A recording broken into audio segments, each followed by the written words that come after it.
Hi, everyone. Let's go ahead and take a seat. Welcome, everyone. Let's go ahead and take a seat to get the program going. If you can hear me, clap once. If you can hear me, clap twice. Awesome. Let's go ahead and get started. Thank you so much. I see lots of smiles, lots of hugs. Great to see that everybody's reconnecting. All right. Well, good morning. On behalf of the California Endowment and the Vera Institute, welcome to today's session. I'm Rigo Rodriguez. I'll be facilitating today's session. It's good to see many of you who were involved in the ATI work group and in the ATI planning process. If you were involved in that, can you raise your hand? Awesome. Great job. Thank you so much for being here. So, just some important items before we get started. So first of all, in terms of interpretation, we have interpretation into Spanish. Para las personas que pidieron interpretación del inglés al español, tenemos audífonos y creo que están acá en el... do you know where the heads... allá en la esquina. Gracias. And also important announcement, today's session is being recorded. So if anybody walks around with the camera, give them their good side, you know, the best side of you. Here's the Wi-Fi in case you want to access the Wi-Fi today. You all have folders. In the red folder, you're going to find the agenda for today. So it looks kind of like this. You'll see the agenda for the day. There is quite a bit of background reading as well. So we won't be using all of the materials today in those folders, but that folder contains really important information. One of the things that is in the folder as well that we will be referencing throughout today are the foundational strategies and recommendations. When we get to that, I'll tell you which document that is, because this whole session is around making sure that we are implementing those strategies and recommendations. So again, that folder has lots of information. In terms of our bodies, the bathrooms are over to the side. There is water and snacks on that side, and at around 11:40, we'll be able to partake of the lunch boxes as well. So hold on to the food yet, so we won't get to the food until around 11:40. And then for access, those of you that registered today and asked us to make sure that there's access for mobility purposes, if you need any additional support, let us know, and we'll make sure to accommodate. Why are we here? Let me get through the purpose, the objectives, the agenda, the flow of today, and then we'll ask Dr. Ross and Diana Zuniga to come up and also share some reflection words for you today, as well as a healing and grounding activity. So let me go through some of these key points for today. So why are we gathering today? The purpose is to really reignite a collective commitment towards a care-first vision, and as well to the implementation of some very, very important strategies and recommendations that I referenced earlier, right? So we are here to make sure that we reignite, renew, rekindle that collective commitment towards a very, very powerful consensus that was developed and approved by the Board of Supervisors on March 20th, 2020, right? So that's why is that clear? Yeah, awesome. It's really anchor ourselves in the purpose for today. In terms of objectives, we have 3 more concrete objectives by which we want to fulfill our purpose today. The first is to actually discuss progress and gaps in the implementation of the Care First, Jails Last strategies and recommendations, again, that were approved by the Board of Supervisors 4 years ago. The second objective, which will begin towards the latter part of today, is to present to you some potential solutions, some action proposals on how to address the gaps in implementation. So in the first part, you'll hear about progress and gaps, and then we're going to hear about some recommendations on how to address those gaps that we see in implementation. And then the last part of today is going to focus on expressing commitments towards making sure that these strategies and recommendations are advanced, right, to get to that Care First vision. Here's the flow in terms of the agenda. From here till about 12:10, we are going to provide you with some background, some context setting. That's where Dr. Ross will share some reflections. And then Diana Zuniga will offer us a grounding and healing activity to get us started. My favorite part of the day is lunch. We'll get up, get lunch, you'll mingle, and et cetera. And then we'll shift over into the second part of today, which is where we're going to spend the bulk of our time. There, you're going to hear some reflections and some data from some folks that I'll introduce later on, followed by 3 panels, consecutive panels. And those panels, when we get to that point, they will be up there on the couch and on the sofa. So you'll hear some of your colleagues talk about what's going well, where are there gaps, and things of that sort. So we'll be spending most of our time in this middle part.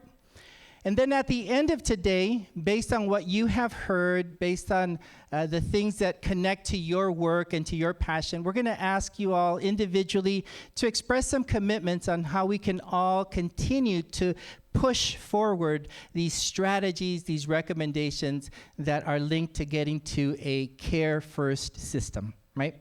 So far, so good? Yeah? Okay, so this is the flow of the day. Let me start off also by acknowledging that today's event, we had about 280 of you that signed up for today.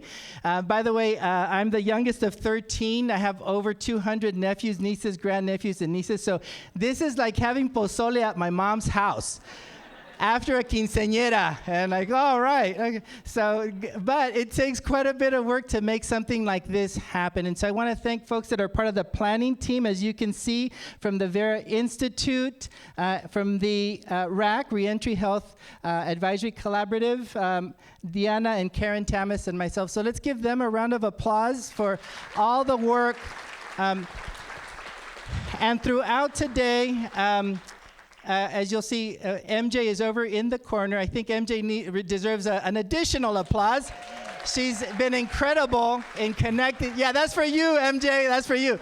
And throughout today, whenever I can't answer anything, I'm going to turn to MJ, like MJ. But anyway, we've been teaming up, all of us together, to make today happen. So in addition to that, we have the name here of all of the original ATI work group voting members, as well as those who replaced them during the process and afterwards. Let's give them a round of, if you can raise your hand, if you're part of the ATI work group voting members.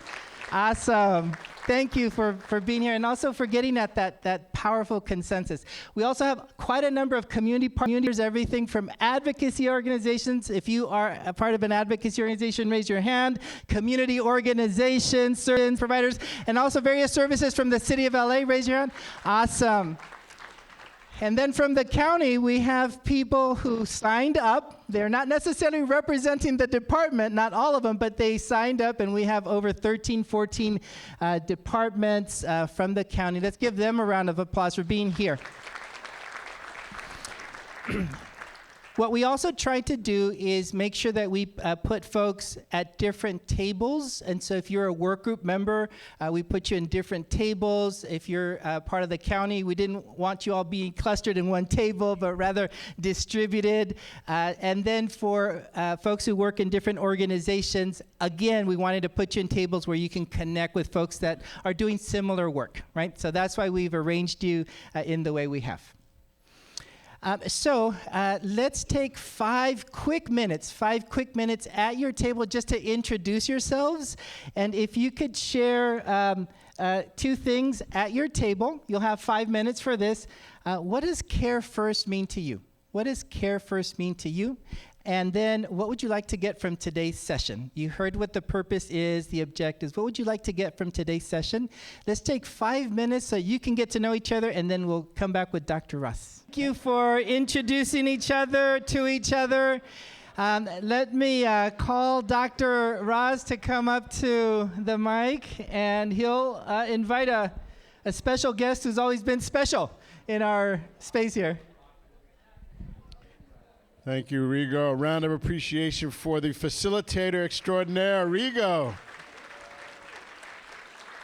Brought the brother out of retirement for this.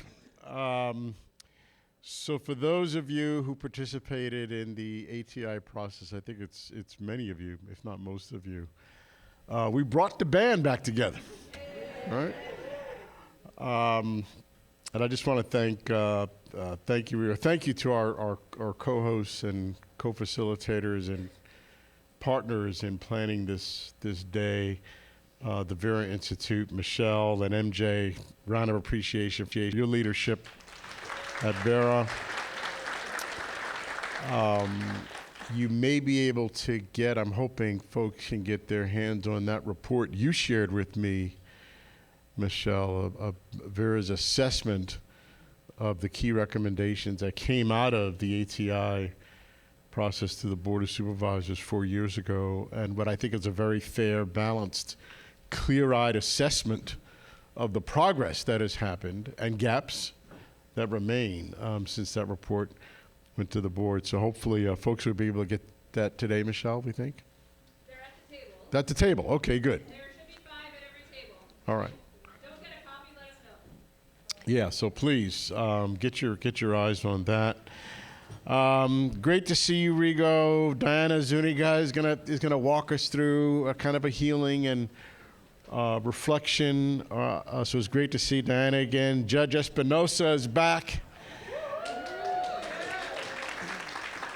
So the brother's rocking a ponytail now, though. I didn't even have that when he was at the county. So I take that as a sign that you are now liberated, brother, and will speak freely to the progress that has been made. Karen Timas, my colleagues at TCE, Tamu, and Will Ng, but thank everyone in the planning team who brought us back together. We thought it was time. It's been 4 years, just about 4 years ago this past month, since, and I think Rigo did a very nice job of summarizing the objectives of the day, but it is out of this, the energy, the enthusiasm, the passion, the compassion, the stories, the power of the folks that many of you in this room who funneled the experiences, life experiences of impacted people, folks impacted by the justice system, either directly or their families, to assert a new vision, which resulted in a landmark report to the county, a landmark, I think, not just for LA County and not just for California, but I think for the nation. If you want to see a care first, health first, wellness first, and jails last system, transformed system of the justice system in this country, this is what needs to happen, right? And so we're very proud to provide that report to the County Board of Supervisors. I think the one thing someone can correct me here, maybe you, Michelle, the Board of Supervisors voted unanimously to receive that report. I'm not sure they voted unanimously to approve all the recommendations. We get to revisit that today, right? But certainly that report was received. It was the last moment before COVID hit big time. It was the last public convening. Remember at that County Board of Supervisors meeting, we filled that room, right? Hundreds of people filling that room. And then after that, COVID hit. And so the timing was, actually, that could not have been better for us to do that in person. As Thoreau, the poet and philosopher Thoreau allegedly would greet his old friends with the question, so what has become clearer to you since we last met? So we pose that question today as an ATI group. What has become clearer to you and to us since we last met about this vision of Care First and Jails Last. How are we doing? What progress has been made? What gaps do we have? What more work must be done? And it was right after that report that we handed was the killings of Breonna Taylor and George Floyd, right? Which put racial justice squarely on the nation's radar, followed by, or concurrently, by Trump and Trumpism and white supremacy resurgency sweeping across this nation politically. So we have headwinds as a result of that, right? This work continues, but perhaps with even more political headwinds than we had then. So really important for us to gather and recommit and reignite. And so I'm feeling really good about us coming together again. Also, more propaganda at your tables. This is Hope Village, which is planning and moving forward. It is the back part. When we used to meet in our conference center at the California Endowment, about 300 feet from that meeting room, we are planning this vision of a center designed by impacted communities, and this was completely inspired by the ATI process for me, chairing that process. I brought it to my board of directors to see if we could do something with our property that reflected the vision of people impacted by the system: housing, services, healing, restoration. Going forward, we have a developer. It's a $170 million project. The California Endowment is investing $50 million.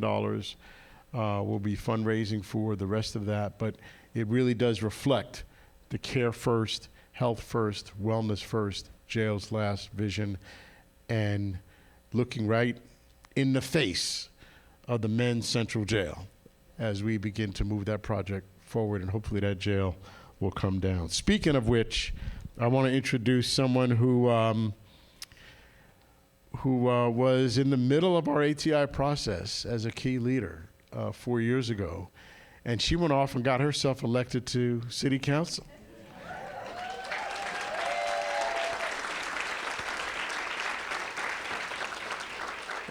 And so I'm going to tell this really quick story and bring you up, Eunice, because it says something about your energy and your vision. So when Eunice was thinking about running for city council, she called me for advice, and I'm so glad you didn't take it.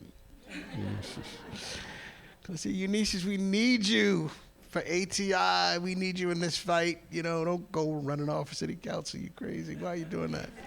She did it anyway and won, right? And, you know, just like Eunice, she, she's still one of us in this fight, right? And so, my friend, I just thank you for your leadership, your energy, your vision, your passion, your sense of compassion. And come on up and give us some words of inspiration. Thank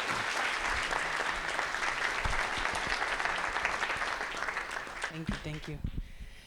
Hey, everybody, how you doing today? Oh, hell nah. We're together. We're about to talk about ATI. How you doing today? Oh, man, I can't tell you how long I've been waiting for this group to get together. I think, Michelle, we were talking about this 2 years ago, right? Like, we need to bring folks back together so that we can actually implement the things that we took so long to put together. My name is Eunice Hernandez. I am the council member now for the 1st District. Before that, though, I was one of the co-founders of La Defensa and was part of the ATI working group and also part of the team that helped write Measure J, also known as CFCI, which is very exciting because we had to do Measure J because the county didn't want to give us money to fund ATI. So we're like, okay, then we're going to come for our own money. And over 2 million voters said, yes, let's get that money. And I'm just here, like being on the inside, being a legislator. If you would ask me last year, I would have been like, I freaking hate it here. And if you ask me today, I hate it less. But mostly because I've kind of learned how to swim a little bit in that ocean, which is very intense. But what I also see is how the bureaucracy just slows down the things that we know that we need to do as community. And I say that because I think a lot of us sweat, bled, and cried for this current formation of the Board of Supervisors. Think about all the things we had to do to create this current formation of the Board of Supervisors, and to know that we are still stagnant in implementing many of the recommendations is very frustrating. But also, I think it's an opportunity for accountability. You know, we help them get into, we need them to start performing with the thoughts and the mission that we had put forward.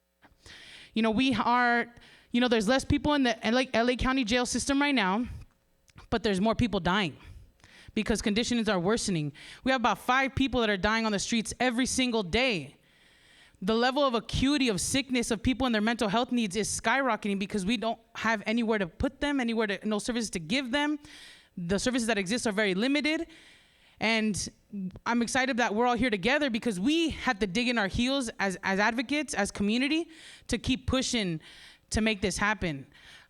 This is not the time to let the pendulum swing us back. This is a time where we start boxing back because we know the things that we need to do. They haven't changed. We need access to mental health services. We need a decentralized system of care. There's still places in the city and in the county where there's nowhere for people to go, only jail. One of the last times there was a Mother's Day event outside the jail, the family was telling us that the judge wouldn't release their loved one who was having a mental health crisis because there was nowhere to put them, so they just let them be in jail. And that's because the county has not built enough beds in our communities. And so I'm here to say that I'm excited that we're having this conversation. I'm excited that we're recommitting to moving this forward because this is the time to recommit. And this is also the time, like, I wish the Board of Supervisors were here to see the number of people that are willing to throw down to make this vision a reality. And I know some of them are your bosses, but I'm just grateful that you're here because you know that this is the right thing to do, that this is the right thing that we need to be pushing. And oftentimes that can ruffle feathers. But we know from even just going back to CFCI, to the Men's Central Jail closure, like, the plans are there, just move on them. The Men's Central Jail closure report has been sitting there. We are going through an alliance case and it's still sitting there, like, just do the work.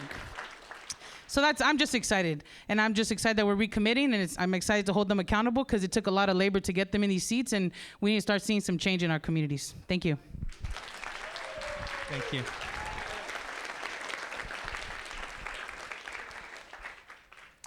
Eunices just described the purpose of the day better than I did. Thank you, Eunices. Let's ask Diana to come up here and guide us through a kind of a grounding and healing activity. And then after that, we'll break for lunch, and then we'll start the other part of the program. Diana. Hi, everyone. It's so beautiful to be in community with you again. My name is Diana Zuniga. I was one of the co-leads in the Alternatives to Incarceration process. And now I have my own business called Tres Lunas Consulting. So thank you. So I know there's a lot moving through us. And as people that have been a part of this fight for a long time, we have had to use our mind so much to think about the ways that we could move a Care First agenda, to think about the ways that we could close this jail. Our mind has been our greatest tool to move all of these plans, to create these reports, to create accountability. And I love that. I love all of your minds in this room for creating that together.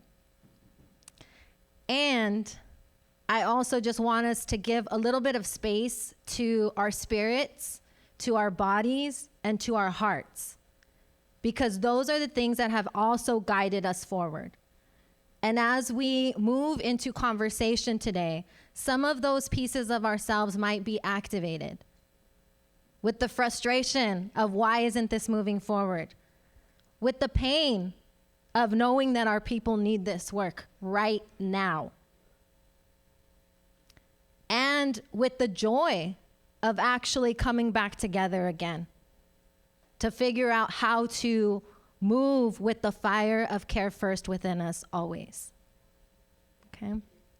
So I'm going to move through a land acknowledgement, and then I'm going to move us through a visualization, just so we can take care of ourselves today as we use our minds, our spirits, our hearts, and our bodies. Okay? So as I start, feel free to, if you feel comfortable, feel free to close your eyes or just gaze at something in front of you, whatever feels comfortable for you. Okay? First, I just want to move through a land acknowledgement. Thank you to the Tongva, Chumash, Gabrielino, Tataviam, Quiche people, all of the native peoples of this land that have continued to steward it, that have continued to support it, and that have continued to love it. Thank you so much. And as we leave room for the native folks of this land, the land itself, I also leave room for your lineages, for your ancestors, for the lands that you call home, for all of the people that you call family and community, for the labor, for the love, for the tears, for the care that you have been putting in to cultivate this place that we get to call home. And as we leave room for the land and the people, we remember that we are land.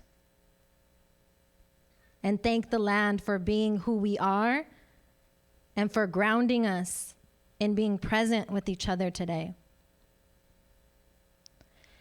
And as we thank the land, I just want to thank the water that hydrates us, the water that moves emotions through us, the water that holds us. And I want to thank the air, just welcome that beautiful breath, however it's showing up. That inhale, that exhale,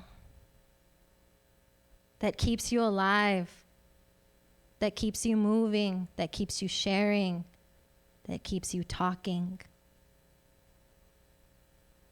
And finally, I want to thank the fire within all of you, the passion, the care, the love that exists deep within that beautiful body of yours and emanates all around you always in protection. And as we thank the elements, we thank the directions, north, south, east, west, above, below, within, and thank them for guiding us. And finally, going back to you, that body, that heart, that spirit, that mind. And so I'm going to ask us to take 3 breaths together. Inhale and exhale. Inhale and exhale. One more. Inhale and exhale.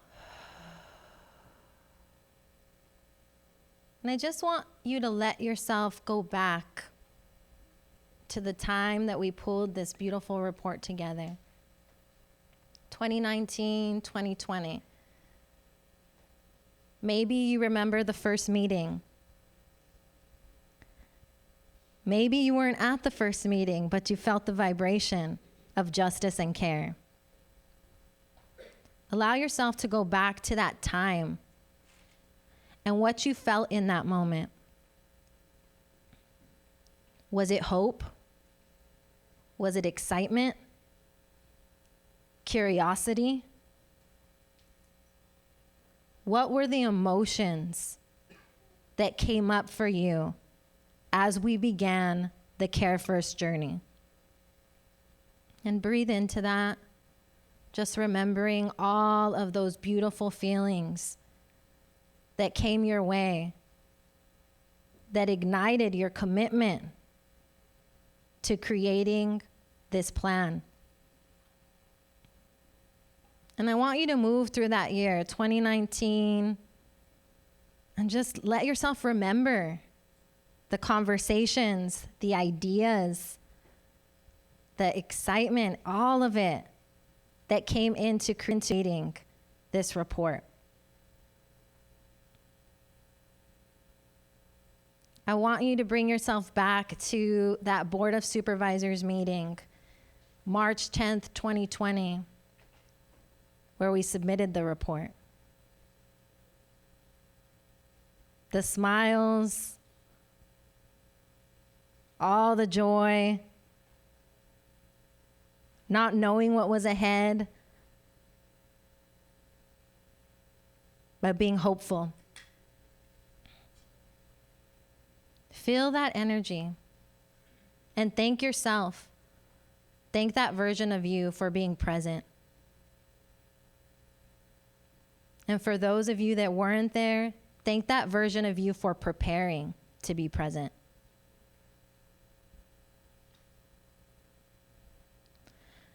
And I want you to move to the last 4 years since we submitted that report.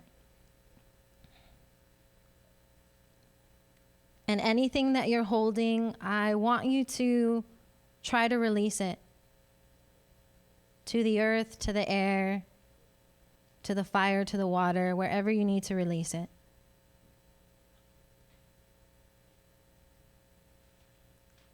And bring back that care first energy that started the whole thing.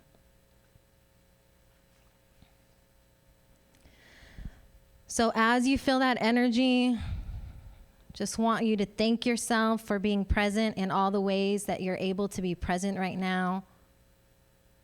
Hold that energy within your heart and let it move through you, let it move around you, and remind you that you are grounded, you are safe, you are cared, and you are ready for what's ahead. So as you thank yourself, let's take 3 more breaths together. Inhale and exhale. Inhale and exhale. Inhale and exhale. Just again, thank yourself and remember all of that beautiful energy that continues to ignite you as a light for the Care First vision.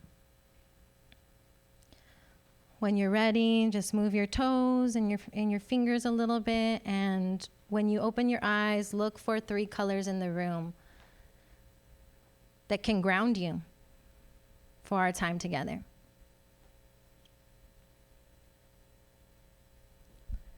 Thank you all so much. Thank you for your time. Thank you for your energy, your spirit. And remember, take good care as we journey through all of the conversations that are about to come our way. Thank you.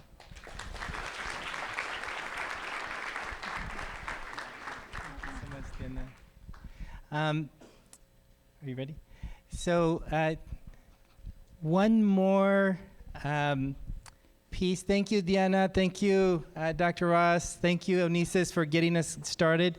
One more thing before we break for lunch, and that is Jimmy Wu and Dolores Canales, who are part of this effort, couldn't make it today, but they wanted to send their words.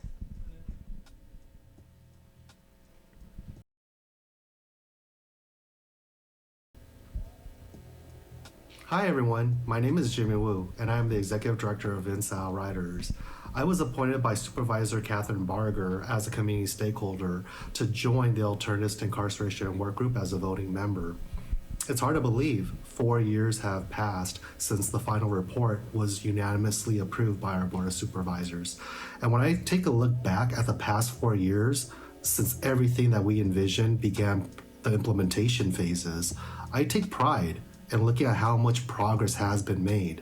This reconvening today that I regretfully cannot join you all at because I'm out of town, engaging in some self-care with my family at this time, is so important because it's my hope that we can have honest conversations discussing the gaps that have been identified and really thinking of how we can provide care, treatment to our incarcerated brothers and sisters. So I hope that you all have an enjoyable time really having these conversations today at this reconvening, and I'm looking forward to hearing how it goes. Hope to see you all again soon. Bye.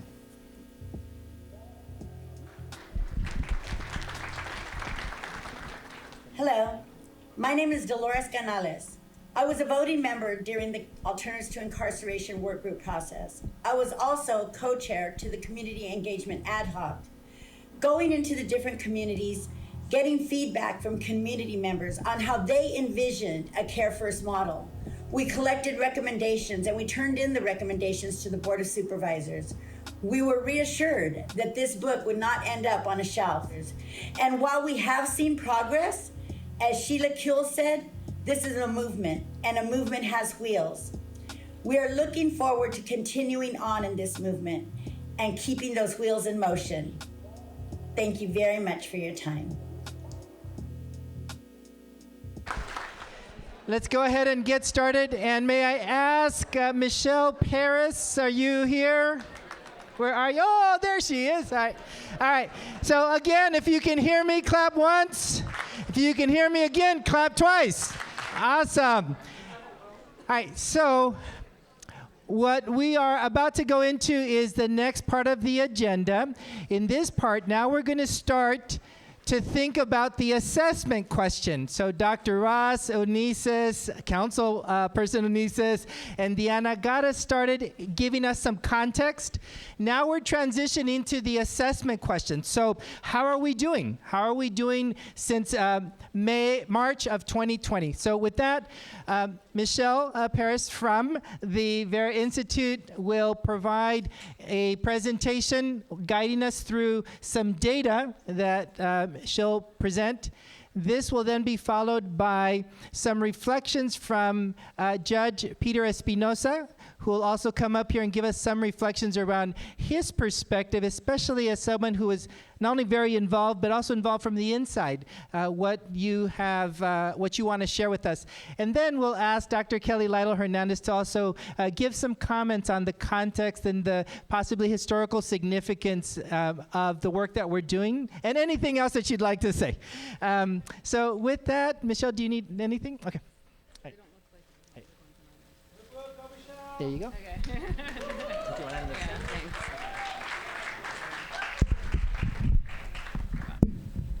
Hi, everyone. Can you hear me? Hello. Thank you all so much for being here. It's so exciting to just see so many familiar faces.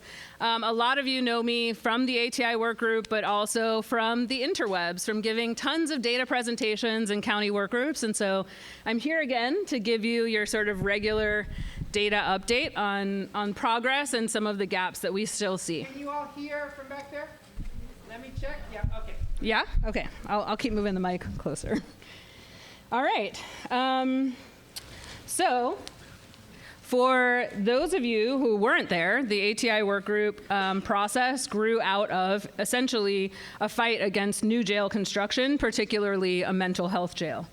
Many folks who had been on the inside, who had loved ones on the inside, and medical professionals who were working in the jails said, jail is fundamentally not a treatment facility. And there was a really strong consensus. You heard those words earlier. There was a strong consensus at the time.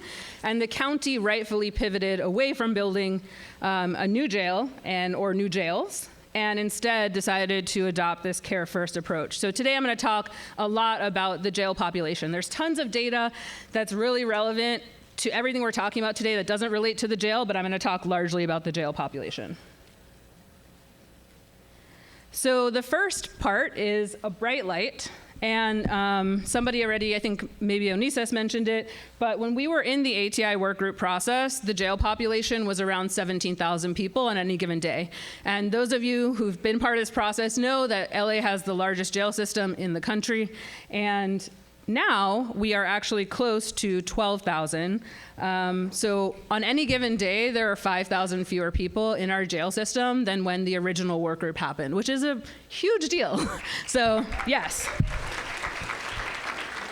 And I think just to contextualize that, the jail population has decreased by 25%. And I think if you would have asked us then, so many of us had hope, had imagination, but a lot of folks were thinking it wasn't realistic to be where we are now. So I think that gives us a sense of the possibilities.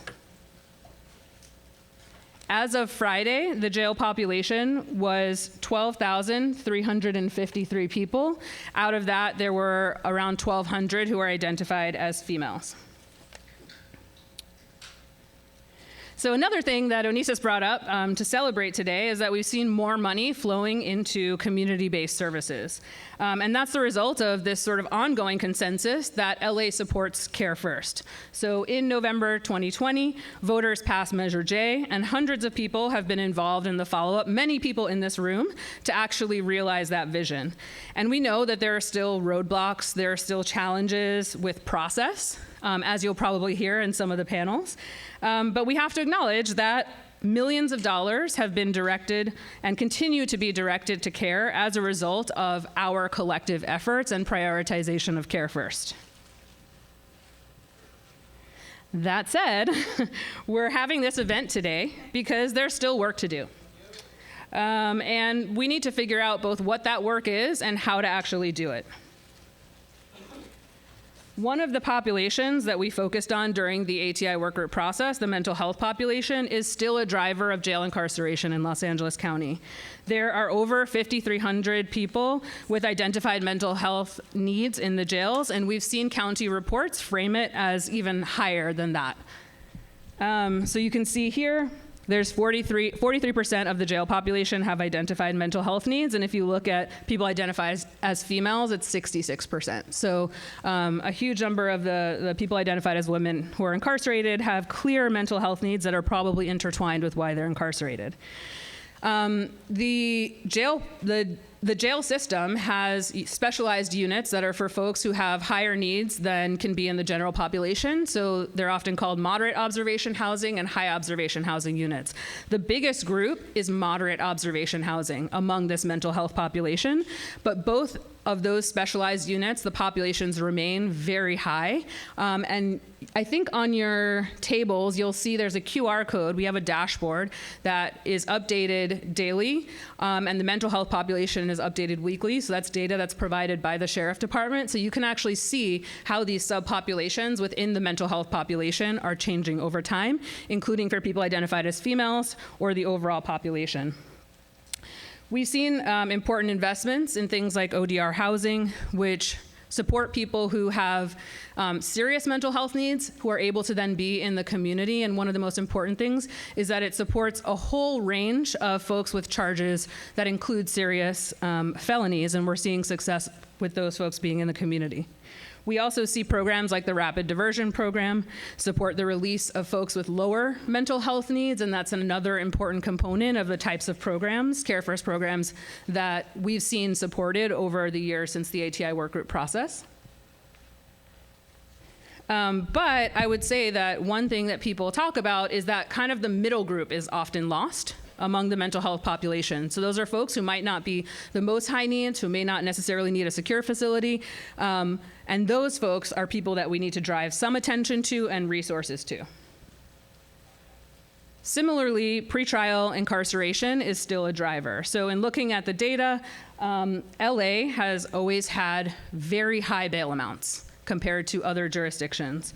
We see there's over 6,300 people who are in our pretrial population in the jail system, the largest case status group. We've seen some important progress. So LA Superior Court has a bail policy that allows people charged with low-level offenses that don't compromise safety to just go home and to avoid the harmful effects of pretrial incarceration. But we still have a lot of people who are in the jail on unaffordable bail amounts. And we know from research, including entities like Professor Lytle Hernandez's $1 Million Hoods, that this falls on Black, Latinx, and economically aggrieved loved ones, and is often just about wealth and not safety. And I know Danielle is also in here, who was also a big part of that work, really highlighting who's paying the toll for the price of freedom. So this is an area where we know that pretrial services can be important, helping folks who don't have significant needs just get out and return to court. So that looks like your court date notifications. Connecting people who do need care as a pathway out to that as quickly as possible. And so during the ATI work group process, there was a really robust attention to pretrial release, and we're going to talk about that today in one of the panels. I know Yvette Ferlito has been working very closely, often with the county, to really try to push for a robust pretrial services system that is focused on care. And among the folks who were part of the ATI work group process, there were a lot of people who said, we didn't talk about the jail enough. So it was about alternatives to incarceration, but we talked about building out the community-based care, but not about the folks who are already in the system. And an important result of the ATI efforts was this commitment from the board to close Men's Central Jail without a replacement. We know that it's one of the 10 worst facilities in the country. It's a place that is notoriously inhumane. We know it's dangerous for folks who are incarcerated there, for folks who work there. And we know that there are even people who have mental health conditions who are incarcerated there still to this day. The Men's Central Jail Closure Work Group said that the population needed to get below 8,500 to close. And you'll see here, this was a report that was done through the Office of Diversion and Reentry and the Sheriff's Department, but with a lot of different stakeholders from a bunch of departments and community folks. And so we have a ways to go. You saw the populations around 12,000, but I think the last 4 years have showed us that it's actually possible. The Jail Population Review Council was a county work group that was similarly county and community working together. A lot of you know me from there because I would give data presentations there about what's happening with the jail population if things are changing. Unfortunately, that is no longer meeting. So it's been sort of absorbed into the broader county processes where they're trying to figure out how do we have work groups that actually address some of these implementation strategies.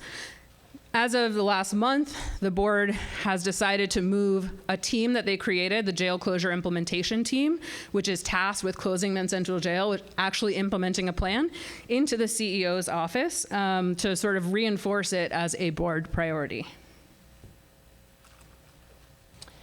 And we know that alternatives to incarceration are still extremely critical because being in jail is a matter of life or death for some folks. So there were 45 deaths in the jail system last year. There have been 11 this year, and unfortunately on Friday, there was an announcement that there was another in-custody death, somebody identified as a Hispanic female who was pre-sentence, likely pre-trial, who was 38 years old.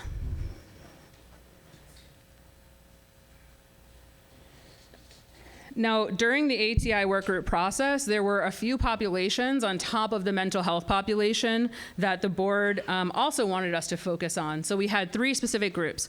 One focused on cisgender women, one focused on LGBTQ plus people, and one focused on transgender, gender expansive, and intersex people. Trans Latina Coalition, which I know folks are here. Young Women's Freedom Center, and A New Way of Life were partners in that work, and a lot of their members shaped the recommendations that went into the report and went to the board. A lot of the trends that we see for the overall population are still applicable for people identified as females. Pretrial incarceration is a big deal, and so is the mental health population. There is still very limited information about LGBTQ plus people or TGI people in the jail system. And unfortunately, another sort of casualty of the way the county has operated is that there was a gender responsive advisory committee that many of us were on. I was an appointed alternate on that committee where we focused on issues relating to gender and incarceration, and that's no longer meeting. So I think we don't actually have a place to continue focusing on these populations.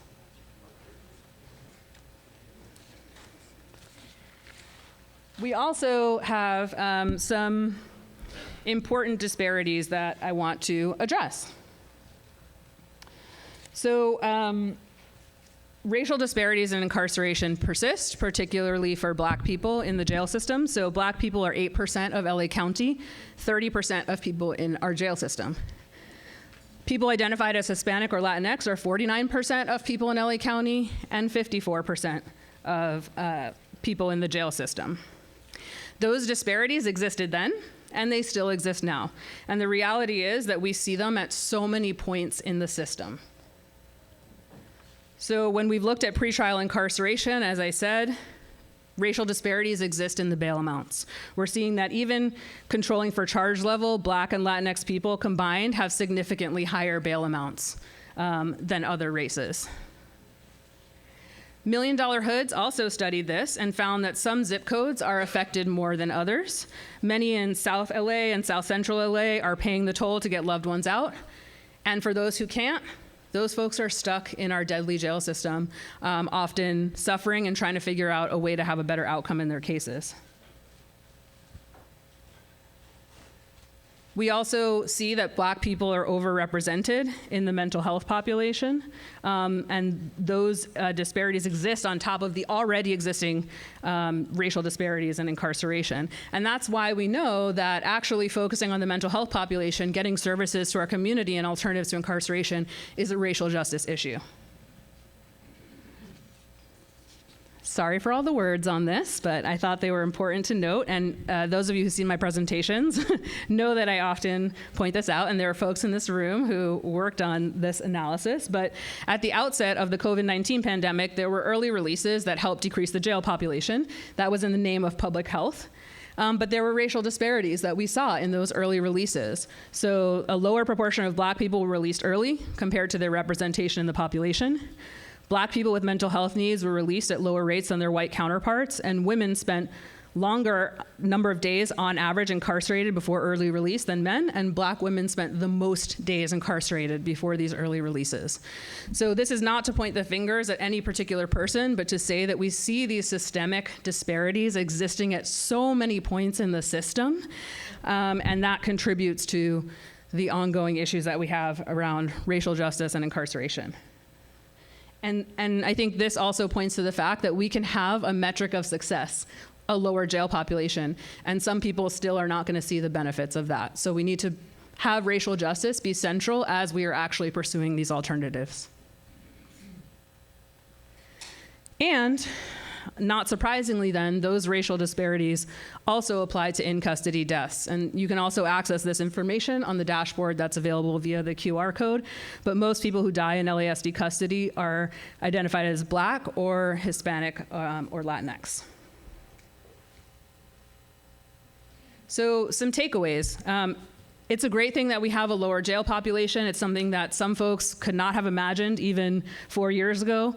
We are getting more money to community-based care, and I know there are so many service providers who are in this room who have seen the benefits of that money flowing, millions of dollars, and that's incredibly important. And we have some needs. So everybody who works on this issue, from in the county to service providers, know the volume is not enough. We need more care, we need more mental health beds, we need more harm reduction services, we need more of everything if we're actually gonna achieve the goals of the Alternatives to Incarceration Work Group. We know that we need to focus on some particular populations, pretrial incarceration and mental health, as well as some of the sort of particularly vulnerable populations that the board identified back when they asked us to create these recommendations. We know we need to connect the recommendations to Men's Central Jail closure, which is a board priority. We all want to see it closed. And so we need to make sure that we're actually focusing on decarceration so that we can actually close that facility and not rely on having the size jail system that we have right now. And we need to have community at the table as this implementation is happening to track progress and gaps. So many of the people in this room enriched the recommendations, informed them. From our perspective at Vera, a lot of what we do is data and research, but the folks with lived experience in the room were the ones who were shaping the recommendations, and often the research backs up with what folks with lived experience are saying. And so it's incredibly important to have a diversity of voices actually working on this implementation. And we're going to get into this in our panels, but these are the strategies that the board sort of adopted at that March 2020 meeting. So we're going to talk about those. You can see they're very relevant today still. expanding community-based care, using behavioral health responses to crisis, delivering pretrial services, providing effective treatment services instead of jail time, and coordinating implementation to eliminate racial disparities and to engage and compensate system-impacted individuals in that implementation. So I encourage you all to look through the reports, which are on your table, and thank you. Thank you.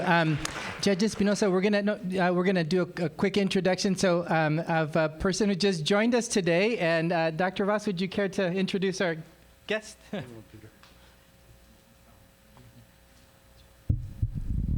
It really takes, just to the presentation we just saw, it's an art and a gift to be able to take mounds and reams and piles of data and numbers and weave it into a story that is accessible and powerful and compelling. So Michelle Paris, you do it every time.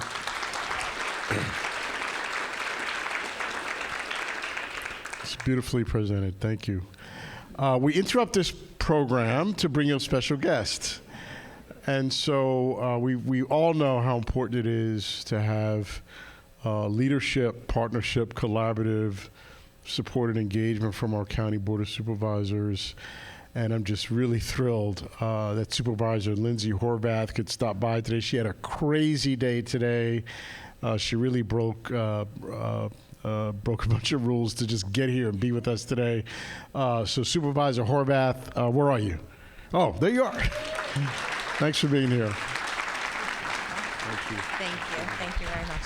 Rules are meant to be broken. I am glad to be here. Thank you for letting me interrupt your program, and I want to hear from you all most importantly. So that's why I made the time to get a little bit of a window in here, and I know Nick from my team is here too. So thank you for including us in the conversation. Most importantly, thank you for your commitment and your leadership.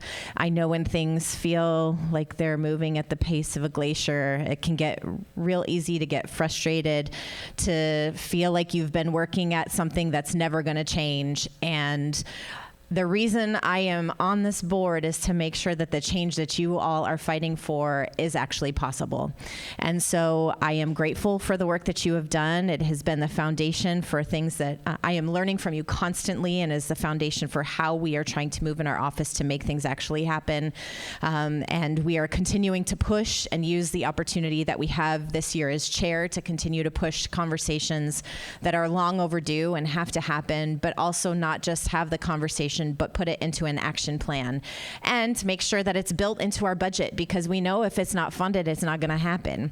So I was really incredibly grateful to my friend Eunice Hernandez for including me. Yes, she deserves all the flowers, all the applause, for including me in the work of ATI long ago. And it is your leadership, and I was glad to add my voice to the community, and now to have a seat where we can all be working together in partnership is very important. And I'm grateful to be able to learn alongside you, to have you continue to push us. Sometimes it might sound uncomfortable, but for me, I'm very pleased that you are not letting go and continuing to move us in a direction that we have to move.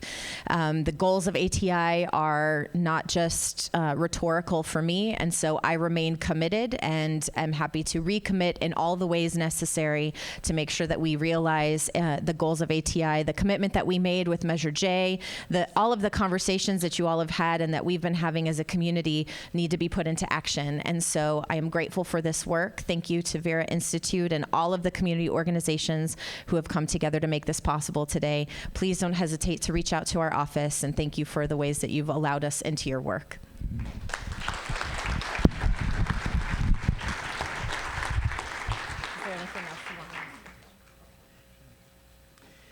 Supervisor Horvath, is this is getting us going into our first commitments, right? The commitment to do, if I can paraphrase you, is to do the best you can as chair, to continue pushing for these strategies and do your best to include them in the budget and so forth. So yes, so we got our first commitment of action.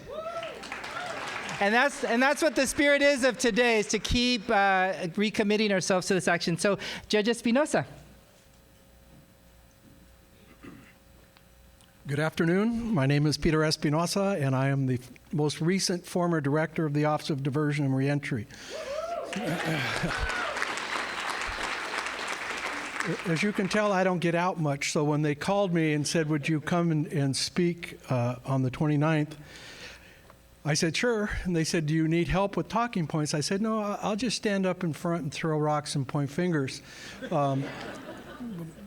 The more calm voices in the room convinced me to use my history with ODR and my 26 years on the bench to try to make sense of where we are in terms of this effort. It's good to be here with so many old friends, people that I spent hours, days, months with, not only on the ATI report, but on the other work that I'm going to mention. It was during this period of time that the Board of Supervisors engaged the community in a flurry of activities intended to further their vision for a Care First model of criminal justice. It began with this ATI work group, and as I look around the room, there are so many familiar faces. It's just so good to see all of you again. It was followed by a report on how do we maintain the reduced jail population post-COVID study that was done, again, by many of the people in this room. Followed again by the MCJ closure report, which was done in collaboration with the Sheriff's Department. I see some of our Sheriff's colleagues here in the room. Thank you for joining us for this reconvening. And finally, with the creation of the Jail Population Review Council. I just want to get personal for a moment, and then I'm going to identify some gaps and some barriers. I don't mean to ignore this side of the room, I'm sorry. I've been involved in the work of the criminal justice system for over 40 years in one capacity or another. And my views on criminal justice have continued to evolve as I've gotten older, as I've had more experiences.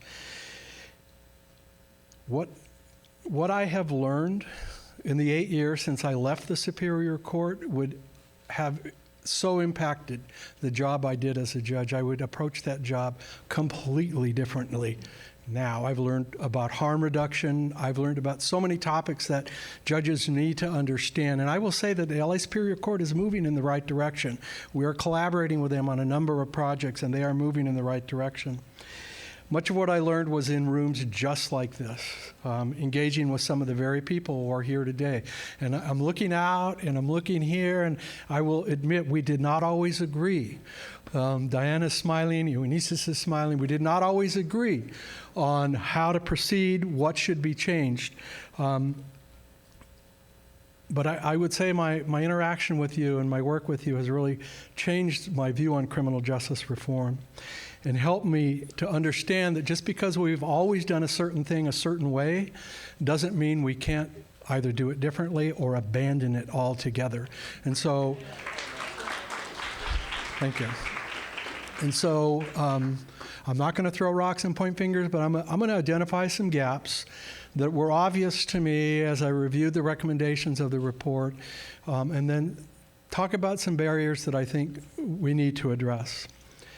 One of our foundational recommendations was to create an ATI advisory body to oversee the implementation of the ATI proposals.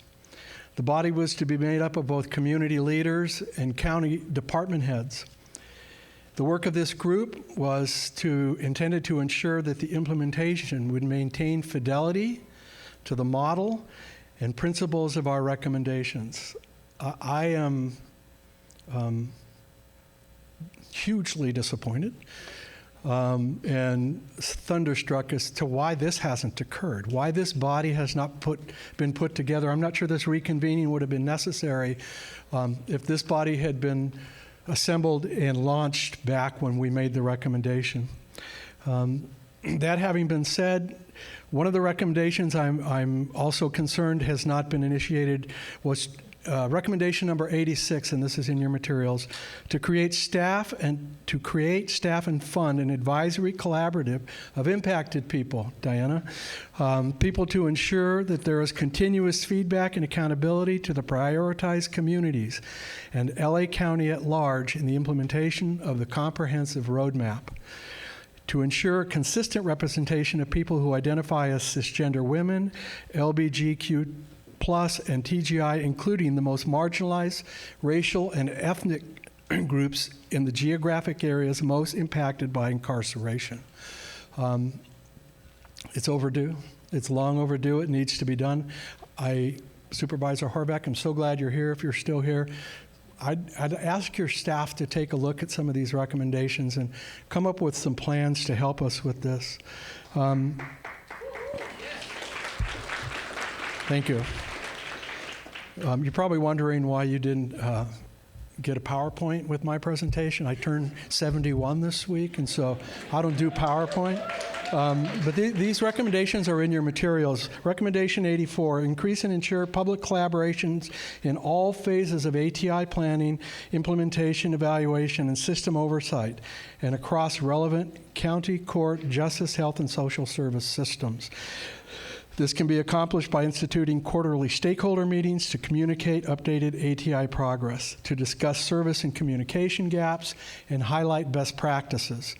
The initiative should host recurring implementation meetings across the county with relevant county departments to discuss county impacts, resolve policy conflicts, monitor fiscal impacts, assess eligibility barriers, and develop evaluation metrics of success. Again, this hasn't been done yet. It needs to be done in order for us to be successful. And finally, Recommendation 87, utilize data-driven tools to create processes for equitable resource and contract distribution with program offices across health and social service departments. Let's get the money out to where it needs to be spent. These processes should prioritize remedy racial geographic disparities while also taking into account cultural, gender, sexual orientation, and special population needs. And I know I'm repeating a lot of what you've already heard, and I apologize for that. Finally, involve county and impact communities in equitably distributing, leveraging resources to sustain community health. And that is really what impressed me most about the work that was being done by the Office of Diversion and Reentry, which was strategically placed in the Department of Health Services, is everything we did was through a health outcomes lens. We wanted to know, when the money was being spent, were we improving the outcomes, the health outcomes of people who were coming through the justice system?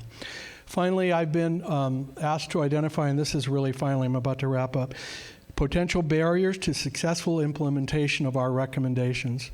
There are two areas outside of the four corners of the ATI report that I want to just highlight. And I hope to learn more about what's happening in these areas today in the work groups. The utilization of Measure J funds to support the work of reducing the jail population, I really think we need to focus on that.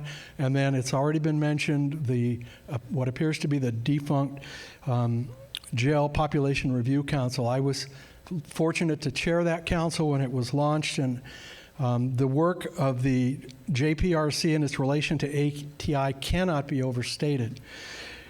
It is critical that there continues to be a group of stakeholders that regularly and publicly reviews data and trends on the jail, works to reduce the population and improve outcomes.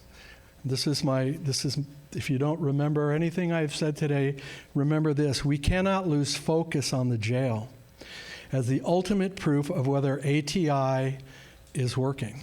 That's how we're going to know when that population drops. When I was a fairly young judge, that population was over 20,000.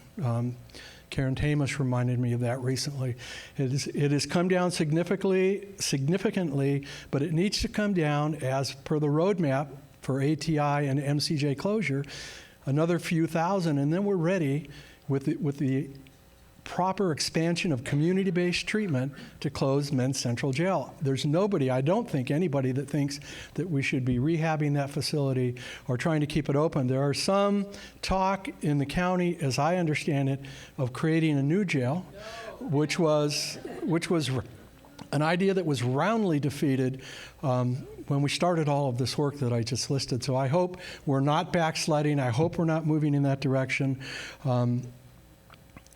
And then finally, there are many of you in the room, Eunices and others, who worked very hard to ensure the passage of Measure J. And I think we need to do a thorough evaluation of Measure J and how that money is being spent to determine whether it is actually being utilized to reduce the jail population, because that was certainly the intention of those who worked on Measure J and ensured its passage. It wasn't for anything else. It wasn't for any kind of fluff. It was for close that jail, get people out.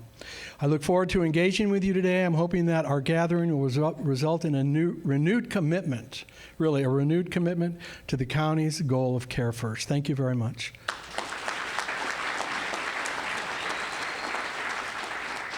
Dr. Kelly Lytle Hernandez, and after Dr. Lytle Hernandez is done, then we'll begin with the panel sessions, right? So. Good afternoon, ATI fam. Good afternoon. It's good to see everybody. I hope you all heard Judge Espinosa just say we might need to abandon it altogether. Judge Espinosa just said that, y'all. Where'd he go? I want to thank you for that. That's what I'm taking home today. So it's really good to be in community with everybody. The last 4 years, we've had a lot of struggles, right? COVID, the siege on the Capitol, the uprising, the killings. We've also had a lot of wins, right? We have moved toward taking our children out of cages. We have reduced the jail population. Civil Rights Corps helped win some pretrial wins for us. So we are also moving. No one said this work was going to be easy, that it was going to be fast, or that it was going to go in a straight line. And so what I wanted to do today as a historian is reground us into how deep these issues are, how long this struggle is, and how much we need to stick together to be able to get to where we want to be so that our future relatives will be free. You in for that? Okay, so certainly this is a 2-century struggle. We've been in it for a couple years, some of us have been in it for a couple decades, but the problem runs 2 centuries deep. In Los Angeles, when Anglo-American settlers first came to this place, to Tongva territory, the very first building that the LA County Supervisors ever built was a county jail. The county jail was lifted up, built, and put in place to criminalize and to cage up, at that time, the region's indigenous communities, Tongva, Kish, Gabrielino. Ever since that moment, when Anglo settlers came in, criminalized, and locked up the indigenous community to take them off the land, policing and incarceration in Los Angeles, as across the country, has operated as a mechanism of eliminating, of purging, of removing unwanted populations from the streets, from the city, from the body politic. It has certainly moved through indigenous communities, it has moved through queer communities, through non-white immigrant communities, and it has particularly, as we still see the data, impacted Black folks, right?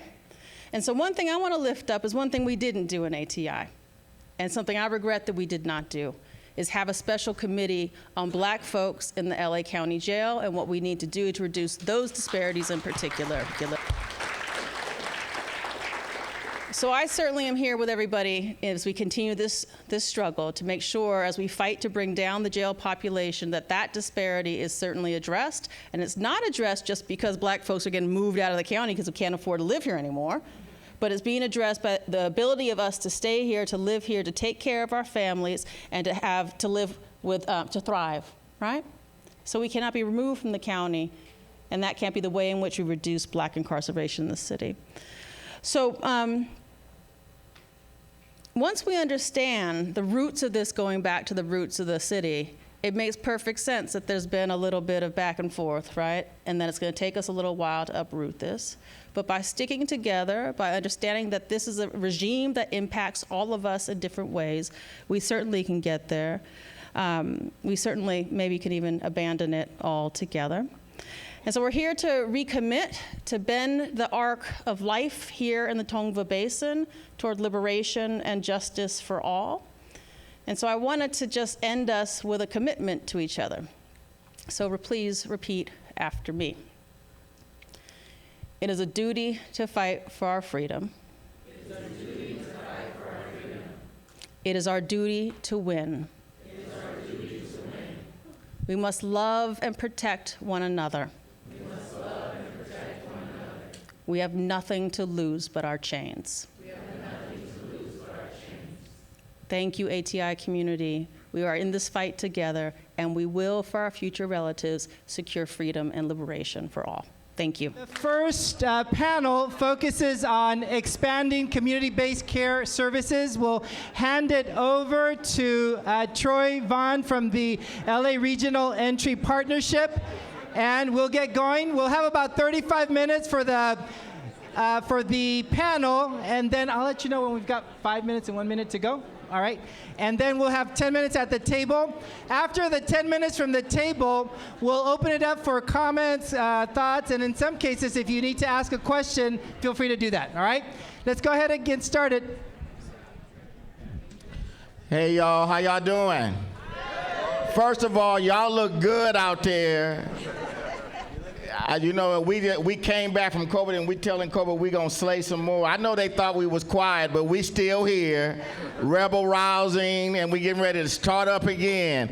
Give yourself a round of applause for showing up today, for staying and remaining present in this place, because we need each other to do this work.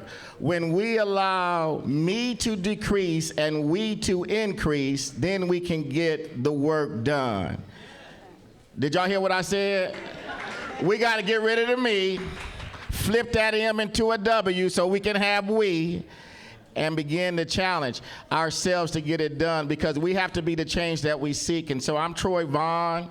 I am one of the co-founders and currently CEO of the Los Angeles Regional Entry Partnership, in addition to our fiscal organization, Christ Centered Ministries, which I'm the founder of, and I also lead the work at the Los Angeles Mission in downtown Los Angeles. So you see, that's a lot going on. But the reality is you can't do that kind of work without a team, and that's the reason why we're here today. Because they may think that we got scattered abroad. We were just getting a strategic position to make sure that we can move the needle and do the stuff that we want to charge. Our panel is charged with having a conversation around expanding the community-based system of care through more effective contracting processes. And it's already been told and said in this place that a lot has been done, but we still got a long way to go. Because when we look at what we want to try to accomplish, because when I think about ATI and creating a care system, I'm looking for something that is in the community and that is already erected and able to sustain itself. And so when we have conversations about closing the jail, and we need to make sure that that conversation is with balance, that we don't set ourselves up for failure and not put the resources where it needs to be going and creating the community-based services that we all know we need. Right? Because we want people to come out. We want people to come out of the institutions in proper care. And I'm not talking about care that's only set up to last a year. We need sustainable dollars committed to this. And then while we're talking about contracting, we need raises on our contracts. Because you can't expect me to keep employing people, number one, and our contracts don't increase in 5 years. That's not sustainable. Okay, so I'm not gonna pick on nobody today. I pick on y'all all day, every day. And you guys got these beautiful people. But I'm committed to this work, been doing this work for 30 plus years. And our work at LARP is important to this community because we build up the voices of those with lived experience. We empower them and put them in position to run stuff. And then we also are here to seed the small nonprofit organizations and faith-based organizations, so that we can make sure that people who are in community is doing the work. Because oftentimes, people that are mostly impacted have their own solutions, but they're furthest from power and resource.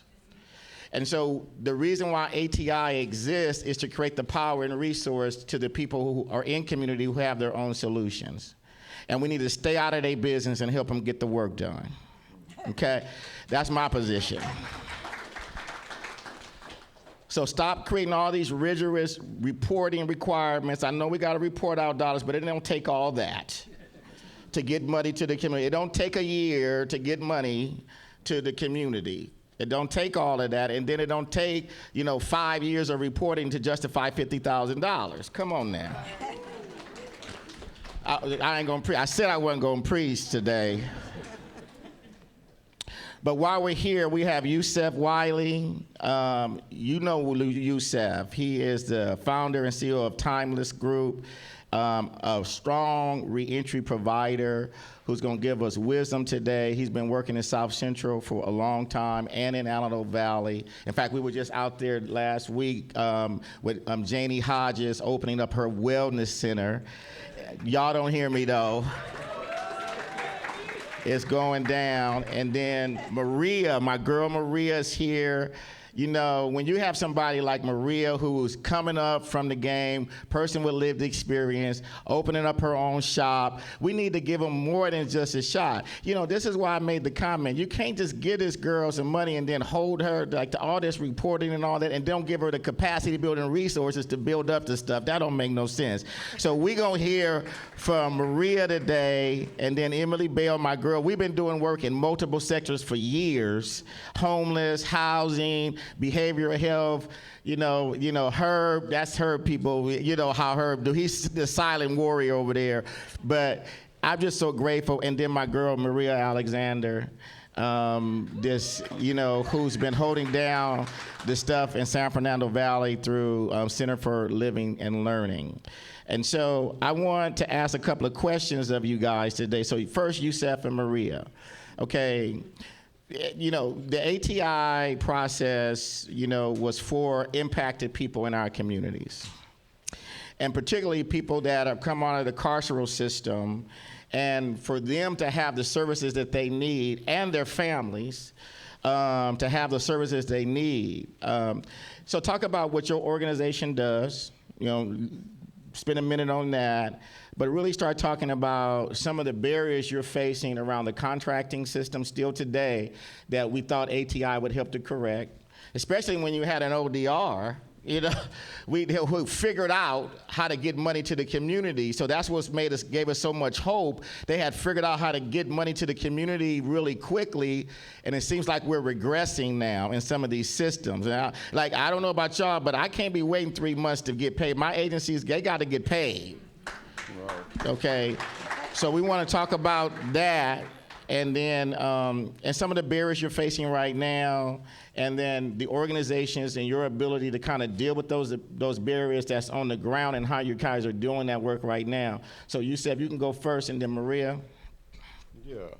Yeah. So that situation that you just mentioned about the money is always going to be at the forefront. My organization, the Timeless Group, we started here in LA County in 2015. And we actually started with the state. So we began our stop house working with, at the time, I think it was GEO, who was operating the stop funding.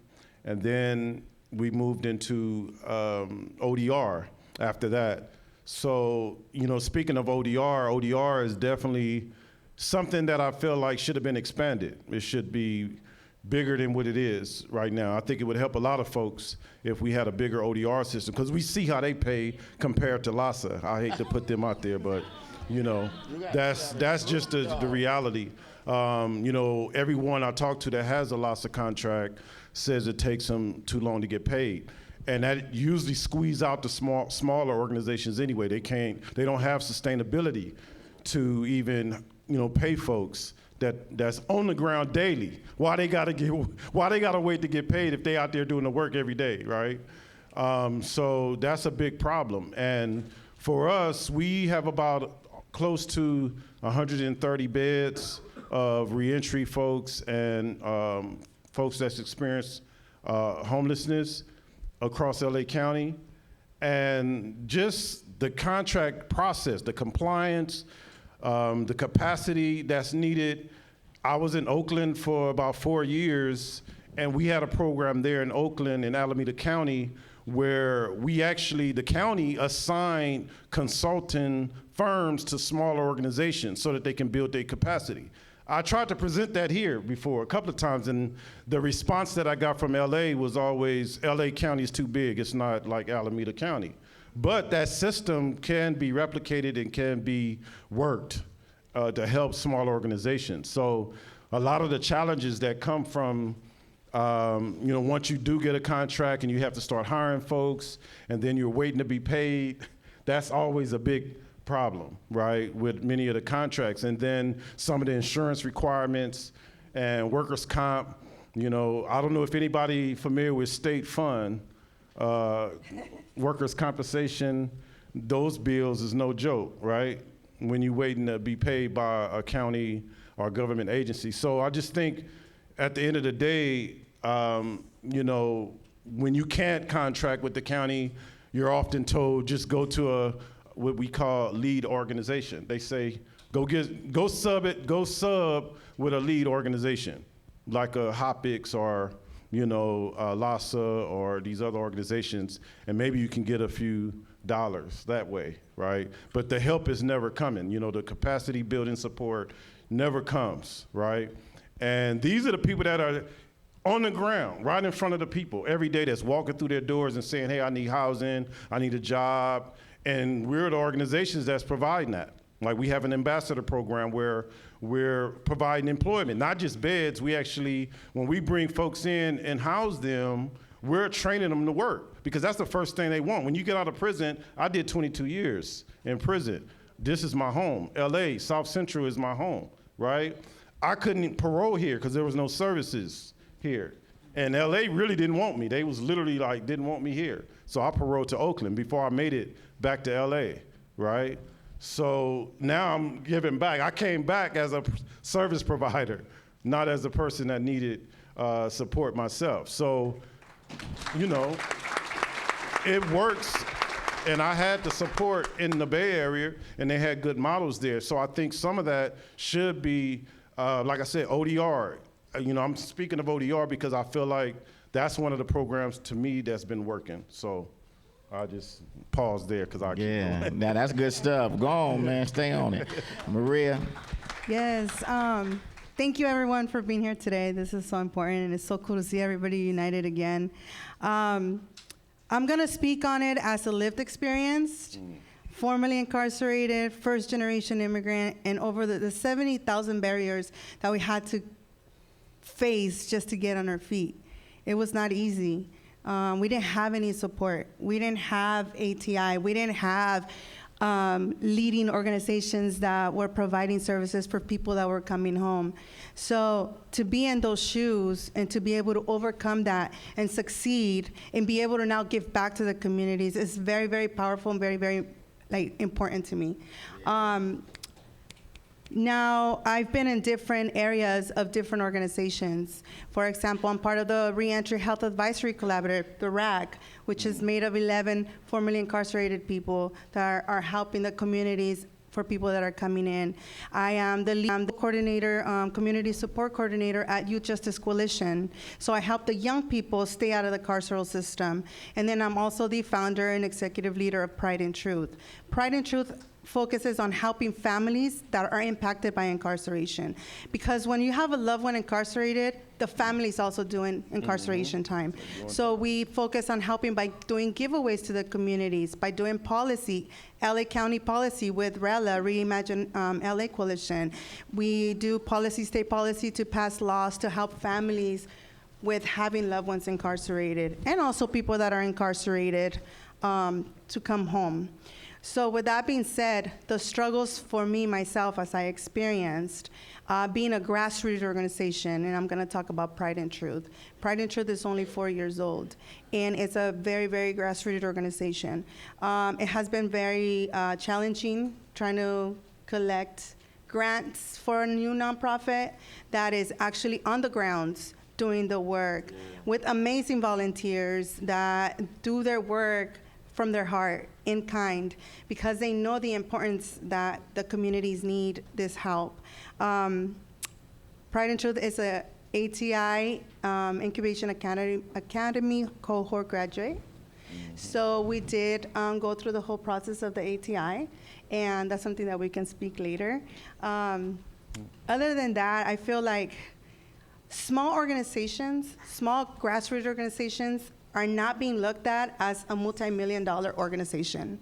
Those small organizations that are boots on the ground, these are people that are in the community, small organizations that are actually delivering one-on-one with their communities of what they really need. And they are being overlooked at. And what I mean by that is that it's been very hard for them to obtain these financial supports, especially from the county. I can honestly say I'm very grateful. Pride and Truth was born in 2020 during COVID, and Troy was one of our first grants that we received from. So we helped a lot of communities during COVID with this grant that he obtained for us, and it has been a hopeful growth, but at the same time, when we face the red tapes of LA County contracts, it makes it very difficult for us to keep continuing thinking that we are gonna overpass that. And I'm hoping that for all of us being together and being able to push so that they are able to see the smaller organizations and see the impact that they're making on boots on the ground. So that's an everyday challenge that we have right now. And with that being said, I'll pass it over to you. Yeah, you know, this is so powerful. And you know, when I sit here and I see, I feel with pride, Maria, when I see you, it was worth the investment in your company because, and you in particularly, because we don't invest in companies, we really invest in people, right? And when you see leaders like this, you got to put the money there. And to be able to be a pass-through to help her is a blessing. And I also want to let you guys know we've been working hard, and in July, we're going to now start to really create really significant dollars to build capacity for organizations that are coming out of the ATI Academy. And so I'm really excited to be partnering in this particular case with JCOD to really begin to partner to distribute, you know, money and toward mentors and leaders to help develop these companies, because what's happening is that we're lifting people up, giving them a small grant, but we need to come behind them to build the capacity. And so that work is going to be starting hopefully this summer. And my friends from JCOD that's in the house, y'all know I just shouted y'all out, so we got to keep it going now and make sure we deliver on the promise that we're committed to. And this is the work that Yvette and I have done through the Public Safety Realignment Team to create the resources and repurpose dollars that are just sitting and to figure out how we can use those dollars differently. And this was a part of ATI in terms of leveraging.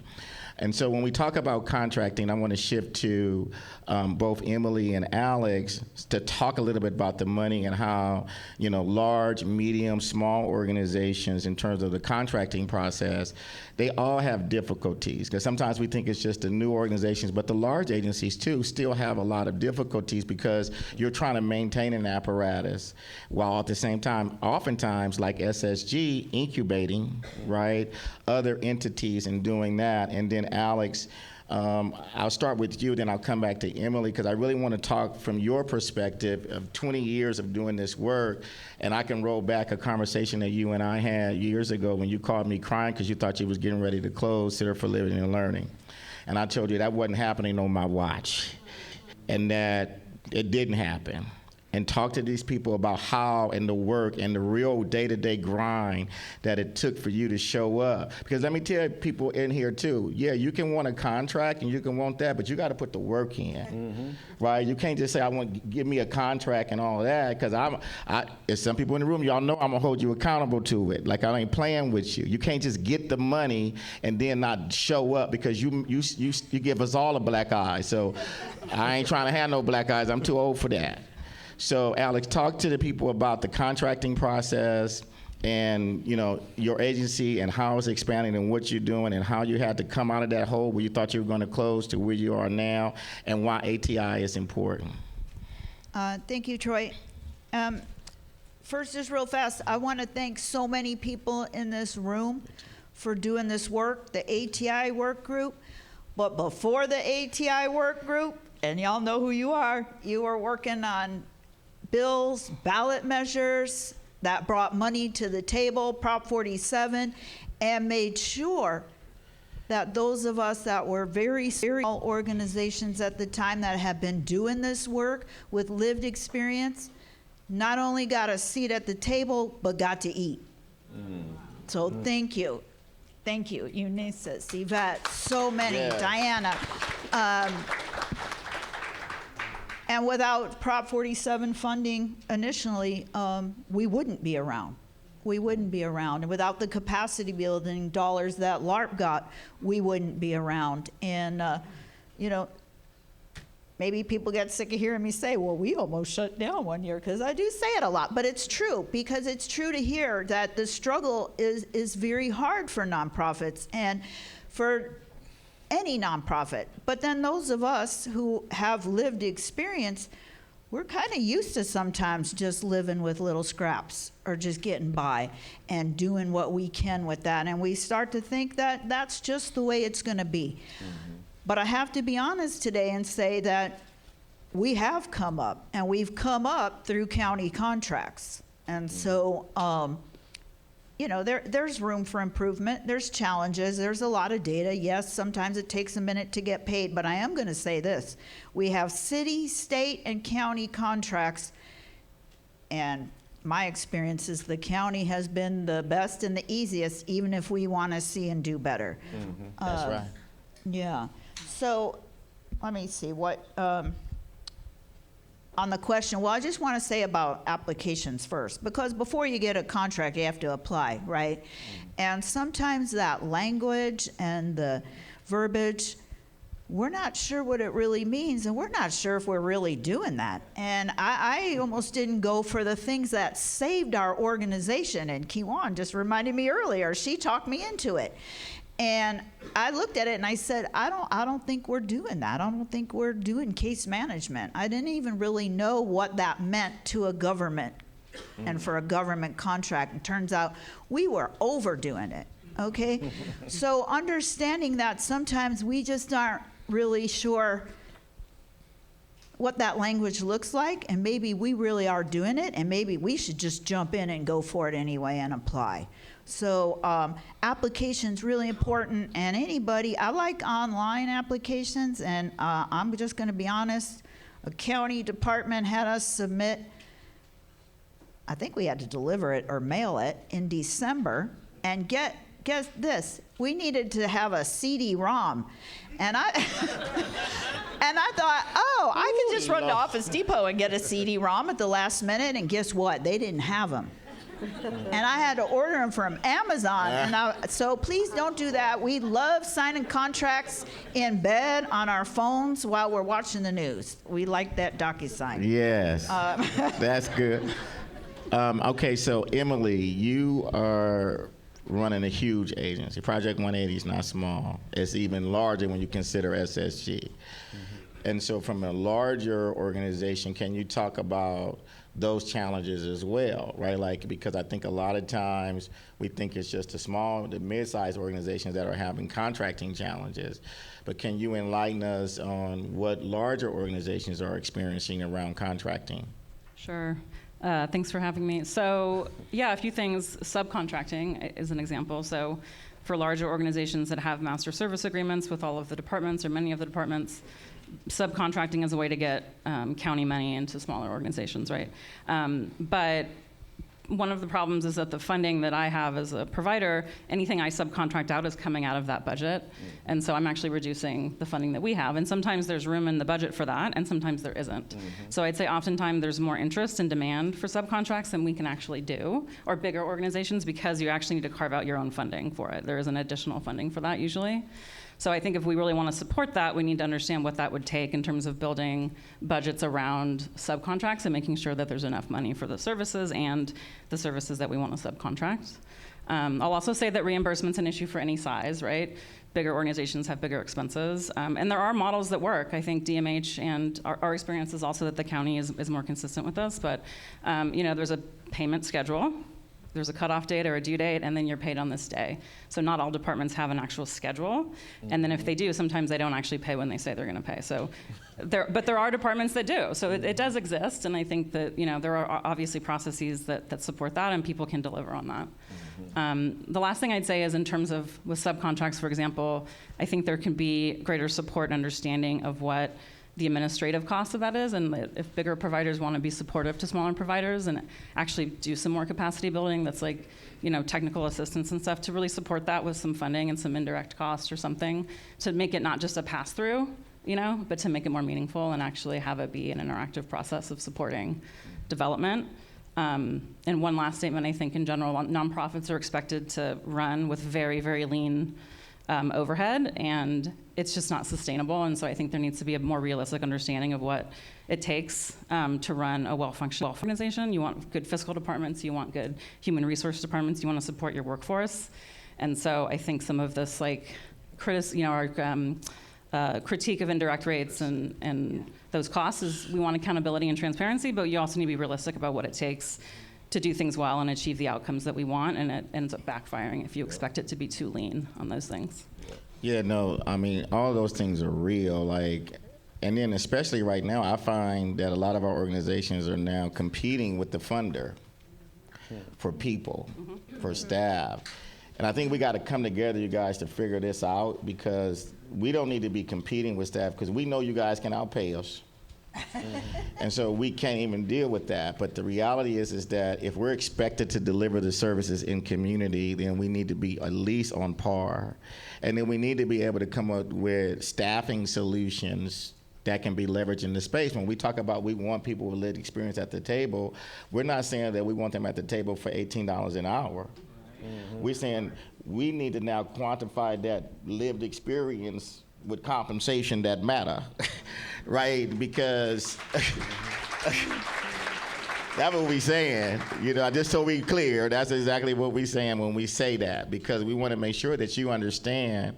And shout out to Vera for, I remember we fought years ago when we did the Shaking Up Reentry Conference to start having the county make sure that when they invited people with lived experience to be on the panel, that they get a check for their time, because all of our government partners were getting paid to be here. And so we was like, well, hold up. And so Vera, thank you. And for, and for making the process work smoothly for the people up here. We appreciate you. So the final question for everybody, and for you guys to think about, if you had a magic wand and you can come up with one thing, not 20, one thing that you wanted to improve about the contracting process, name that right now. One thing that you want to improve about contracting, so they can marinate on it. And in less than 5 minutes altogether. Yeah. Oh, I'll go. Boom, boom, boom. I'll close it out. We'll start with Maria and come back to you. Maria? I'm going to say quarterly payments in advance like CFCI, and no breakdown of indirect with increased indirect rates. Ooh. That stuck to the wall. I'd say using a service lens with contracting, so starting with the client, what's the target population, what are the outcomes that we want, build services around that, staying with, again, the client, centering the client and the outcomes. Statement of work, budget, all comes from that, the services that are gonna be needed to support that individual and the work, and then building a process that supports those services. So starting with the client and working backwards. Yeah, small organizations, I say less red tapes, and also having a mindful one-on-one check-ins with them to make sure that they're not overwhelmed, being that they wear all the hats at once. Well, I would say based on the size of the organization, the requirements shouldn't be as extreme. So, the requirements should be less for organizations that have a budget that's smaller than some of the larger organizations. Yeah, so we need startup money. We need the ability to use our service lines the way we can envision them to use more effectively.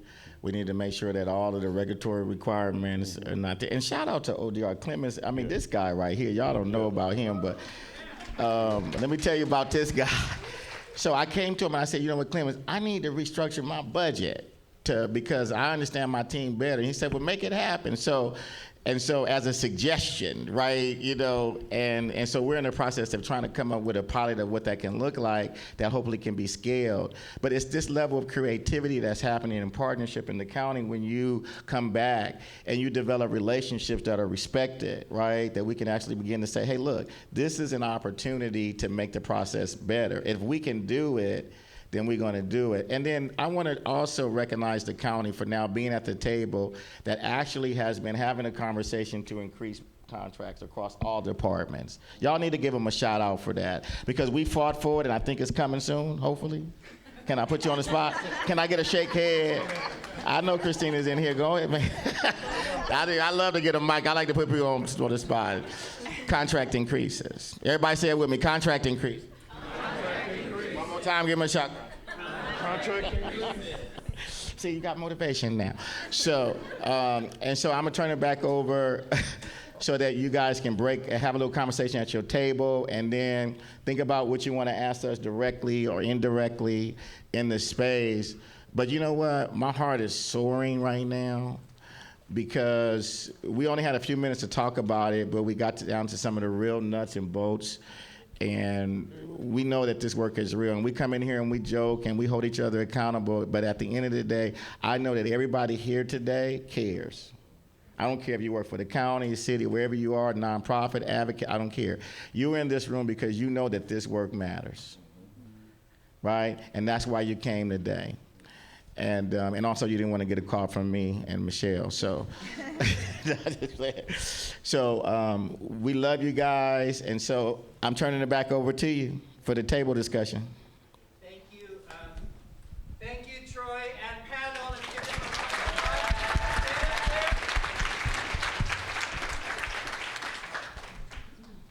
a Testing. Can y'all hear me? Okay. So at the middle of your table, there is a sheet that looks sort of like this. And what we're going to ask you to do is take 10 minutes at your table and dialogue about what you just heard. And in particular, given your experience, your background, and doing all this work, if you can talk about the extent to which the challenges and the solutions that they discussed resonate with you. To what extent did the issues that they raised, the solutions resonate with you? And if there's anything else that you'd like to raise. After the 10 minutes, we'll spend 15 minutes listening to you. And if you have a question for our panelists, we'll also have an opportunity to respond. Someone clapped even though I didn't ask for the clap. I love it. Okay. I love it. All right. So I forgot to mention that if there could be,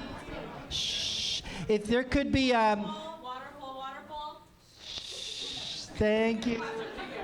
I forgot to ask if there could be a person who could be the recorder of key points. I forgot to ask, but if someone from your table can maybe take the time and just jot down the key points from your group.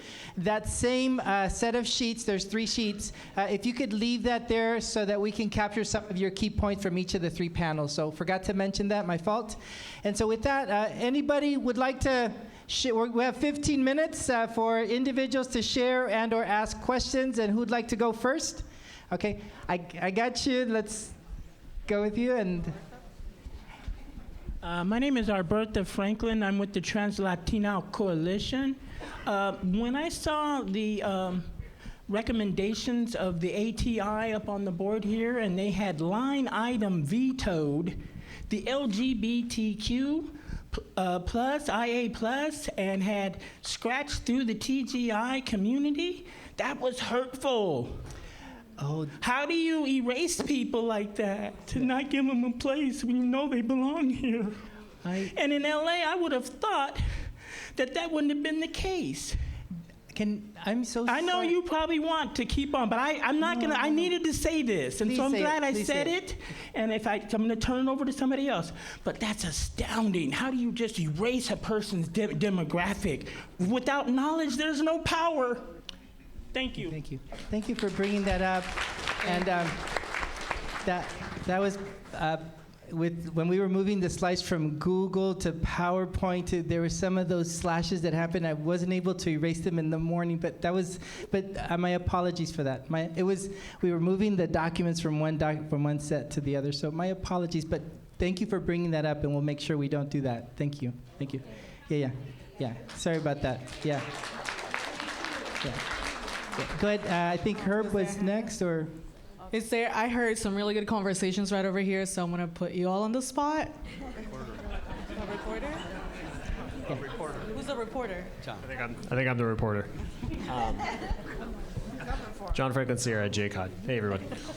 I think I think our table really resonated with a lot of the comments about needing to look at this from the individual's perspective, the client's perspective, and just kind of like building holistically from there, and just, being able to put yourself in their shoes, and, like, you can't throw them to the wolves into this fractured, siloed county system, and just like, I think we got to try to meet people where they're at. And there's a lot of just talk in our group about the importance of empowering staff with lived experience throughout this process, community health workers, but not just them, like kind of all through the different levels, and how important that lived experience is. Just the need for transparency as much as possible is so paramount.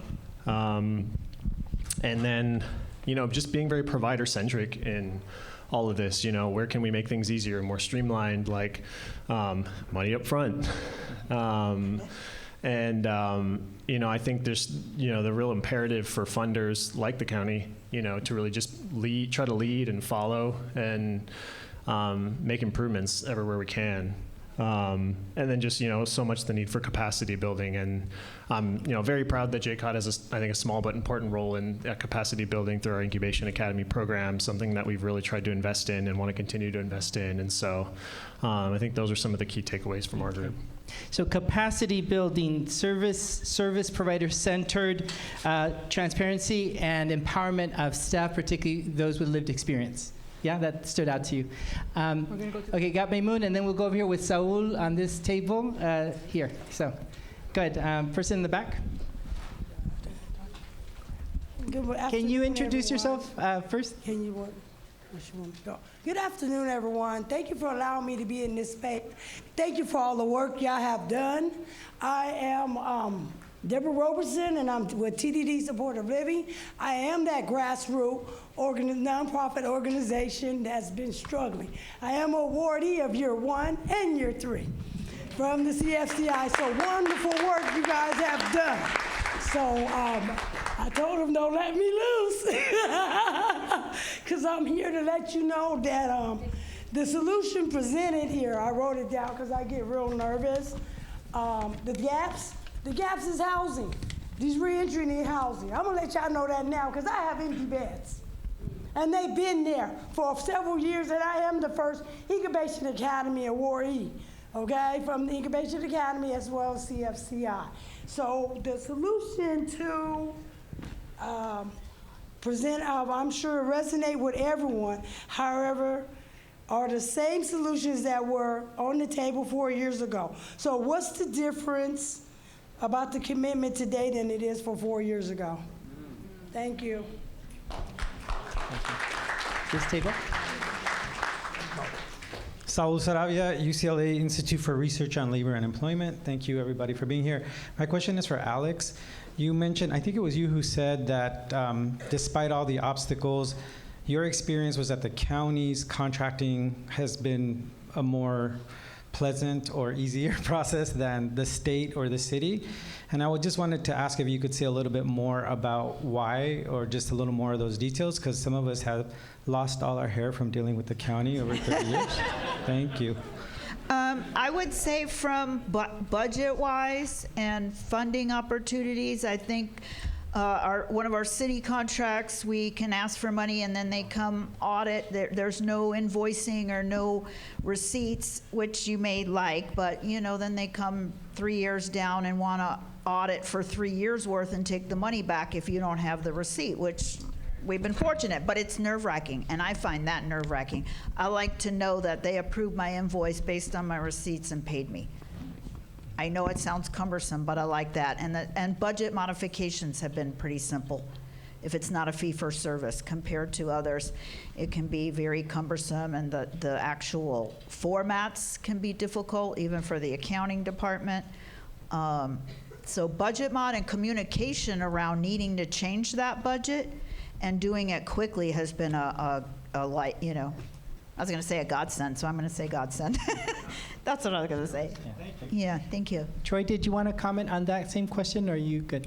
No, I think that she's hitting it on the head, right? Like, I think it's really about the county investing in the type of departments through ODR and JCOD that really is now being staffed with people that look like us, right?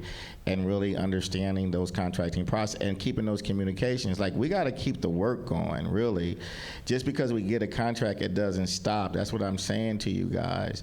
We still got to advocate, and we got to look for those gaps and continue to improve the processes. Because it really doesn't make sense when you have a lawsuit who it actually is a joint power. Right? If you have a joint power, then everybody should adopt similar contracting processes instead of now when it goes to these departments. And we're starting to go back to these silos, you guys. You gotta be careful, because when you create another department, then all of a sudden they get different leadership or they get thoughts. Now they wanna have their own process.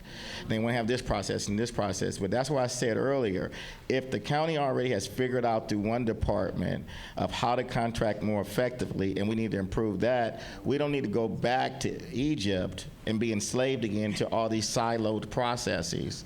We need one. And if we can do that and work on those processes, that's when you'll start seeing improvement. Thank you. Loretta's next, and if you want to speak, just raise your hand, and then Maymoon, if you can get it. So I have one person here and another person here, so maybe these two individuals. Can you Go keep ahead. your hands raised, please? Yeah. Thank you. Go ahead, Loretta. Okay, you know, I'm an old woman. I'm the mother of all the queens of all the transgender community. I'm also the grandma. But, you know, like I say, you know, I've been an activist from 1968. That's when I first started doing my little thing. And then, you know, you laughing. But, you know, sometimes I talk to a lot of transgenders. A lot of doors are being closed. I know y'all doing a wonderful job. You're doing accomplishments. But also, they should have a place where they can put transgenders, where they don't have to be discriminated, also be uncomfortable. Because a lot of them I talk to, a lot of them are uncomfortable. A lot of them end up in Skid Row and they die there. I know a lot of them have died in tents. A lot of them go into prostitution, and they got this new drug that got them looking like zombies. You know, they walk around, hello, and you think they're on a cell phone, and they're not. But, you know, we got an epidemic going on. And we also, I know a lot of y'all have children. I have children from a woman, you know, can you believe that? But I did it a long time ago. Yeah, the pond was good. And I got 3 children and 10 grandchildren. And I will always say, I want my children to also be educated, to know who we are, or what color, what gender, because we bleed, we all bleed the same, and we breathe the same air. And God created some beautiful people. And God bless you all. Thank you. Thank you for that comment, Loretta. I think we had, where's Maymoon? Okay, Maymoon, and then I'm Dave. Yeah, so she's next. Maymoon first, and then Maymoon, yeah, and then we have this individual here. Okay. We're just going to assign you a number like if we were at a deli, all right? So we got 1, 2, 1, 2, and 3. All right, 1, 2, and 3. We've got like 5 more minutes to go. So go ahead, person number 1. If you can introduce yourself. Hi, I'm Kaylee, and my pronouns are she and her, and I am a fellow with the Young Women Freedom Center. I just wanted to voice my opinion about LA County and their funding. I feel like, I don't know if I'm like on the right track about what I'm about to talk about, but I just wanted to like voice my opinion. And I put like notes like, the money is there, but like we don't have the resources to match with the money that we have for like the re-entry process and like folks and like youth in general. And I also feel like a lot of lived experience people don't have like the opportunity to like our voices to be heard. Like we get overlooked, and like a lot of grants and money is limited to us. So I feel like we need to open like more doors like for people like me. Also, I'm a formerly incarcerated youth, so I've been in and out of the foster care system and juvenile justice system since I was 14. And I'm currently 19, and so if it wasn't for like my internship and now me becoming a fellow, I wouldn't be like looking at things differently how I do now. Yeah. Thank you. Thank you for that. So we've got time for 2 more comments, so go ahead. Hi, everyone. I'm Danielle Dupuy-Watson. I'm at the Civil Rights Corps, and I had a comment and also a question for you. My first comment is related to what Judge Espinoza uplifted earlier, which I thought was just so important and related to the topic of this panel, which was sustainable support for community-based organizations, and the look and the need to evaluate the use of Measure J funding. How can we use those funds to make sure it comes back to the community-based organizations providing the services in a sustainable way. And one thing that concerns me is how the JCOD has contracted with Accenture for $8.6 million. And how could that come instead to the community-based organizations to have more sustainable funding, to keep the programs going, and to use the CFCI funding properly? So that's one comment that I wanted to make that I think is really important for everyone in this room to understand and know. And then the second question I had was for you about the academy. You said you wanted to talk about the academy a little bit more, and I don't know if you got that opportunity.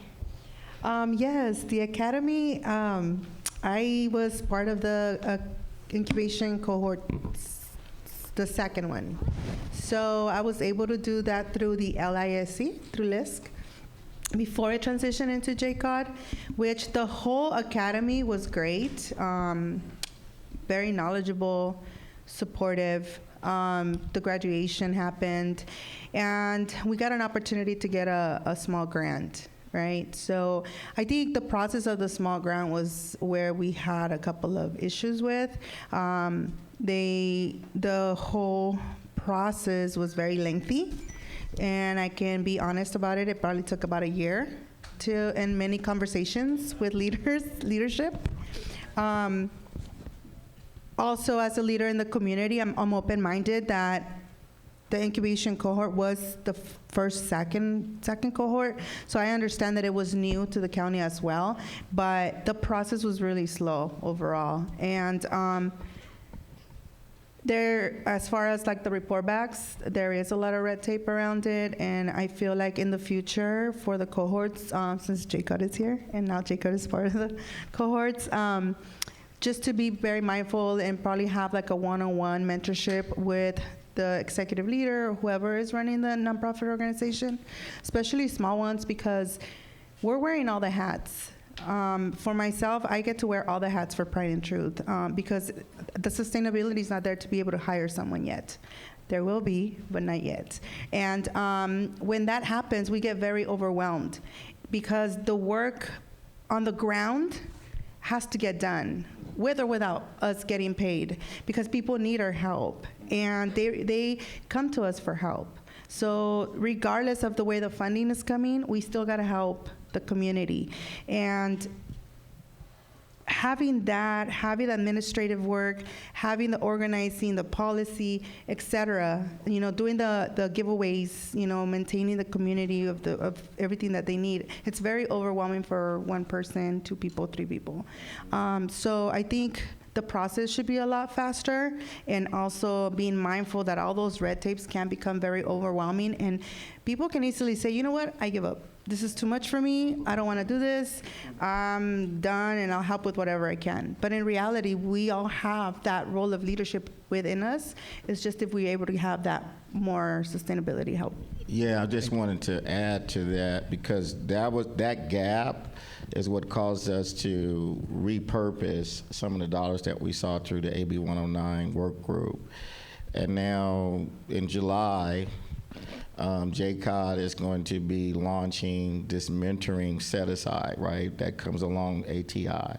Because I helped to co-write that proposal for JCOD to really begin to understand, because these issues that Maria is facing, others were facing as well.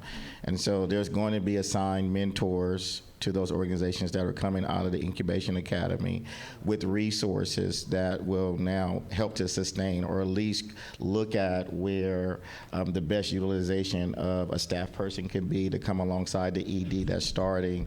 And so that statement of work is being written now. And so these are the kind of levels of advocacies that we need to hear, but we also want to hear what the proposed solutions are and what's working too, so that we can now come alongside to say, okay, we still got to analyze. That's the purpose of this group, right? Like, is to analyze what's happening and then to tweak it and then hold ourselves accountable to make sure that those things that we said we would do would actually be getting done. Well, I know you're next, but our time is done. Can you be first in the next round when we're done afterwards? So we're done with this one. We need to go to the next panel. Let's give them a round of applause. Now I'm going to turn it over to Yvette Aleferlito, who is going to say a little bit more about the topic as well as introduce folks. Yvette, I'll be sitting over there. I'll let you know when there's 15 minutes to go, 10, and then 5. Sounds good? Okay. Sounds great. All right. Can you all hear me? Okay, great. I am just full of so much joy seeing so many folks I haven't seen in such a long time that were part of the ATI process so many years ago. And also so much intergenerational wisdom in this room. Seeing our young people who really were drivers of the ATI process here in the county continue to engage in this process. So shout out to YJC. YJC in the room? Yes. Our young people have been spearheading so much of the change here in our county, and also our elders in the room that continue to pass on the intergenerational wealth of knowledge, our indigenous histories, our lived experiences. Thank you to our elders who continue to engage in this work. So some of you may know me from county commissions that I sit on, like the PSRT. I'm usually the loudmouth in the room asking a lot of questions. Some of you may know me from our work in the community. I'm the executive director of La Defensa, which I founded, which I founded with my comrade Ulises Hernandez. And our work in LA is focused on eliminating our dependence on incarceration and criminalization to keep ourselves safe. We know that safety comes from dignity and from centering the experiences of those in our communities that have been struggling for generations. Our work focuses on defending the presumption of innocence. Our work focuses on fighting for just pretrial processes, for budgets that reflect our values, and to hold judges accountable. Because judges are one of the primary drivers of incarceration in our county and across the country. When we started the ATI process, many assume that it started in 2019. But the ATI process began decades earlier. It started with the mothers of East Los Angeles, Las Madres del Este de Los Angeles. Okay, honey, say it started with Californians United for a Responsible Budget, who really laid down the gauntlet of what a Care First budget really looks like. It started with the Coalition to End Sheriff Violence, which unified family members who had been experiencing harm in the jail system. It started with LA No More Jails, that was fighting to stop jail construction in LA County when it was not sexy. When it was just a few organizations holding down the line and delaying the process as long as possible. And with the Justice LA Coalition that took that baton and ensured that we stopped a $3.2 billion jail expansion plan and created the very first alternatives to incarceration recommendations for LA County long before the ATI work group was even created. And thank you. Yes, to all the organizers in the room, all the mothers, all the family members, you are all the ATI work group.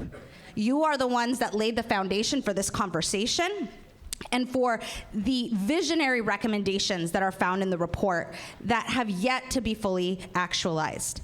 So today, with this amazing panel of folks that are experts, folks with lived experience, that are clinicians, that are at the front lines in providing services, we're gonna be talking about intercepts 3, 4, and reentry. So for those that are familiar with the ATI process, you know what I'm talking about. We're talking about pretrial services, we're talking about diversion, and we're talking about reentry. And it's important to ground ourselves in the fact that although we've reduced the jail population, as of today, thank you, Vera, for tracking the jail data every day, 52% of our jail population is pretrial. What that means is that 52% of the people in jail are legally innocent. They have not been convicted of the things that they are being accused. So we're talking about legally innocent people who are dying in jail, who have been stripped of their rights. They're being detained with conviction. And so we're going to be diving into those recommendations. But before we get going, I also want to ground ourselves in the history of the ATI pretrial recommendations specifically, because there were a lot of recommendations in the ATI report that were contentious, that required a lot of struggle to reach consensus, and the pretrial recommendations were part of that. And it was thanks to the LGB and TGI work groups within the ATI work group that pushed for the most visionary iteration of those recommendations.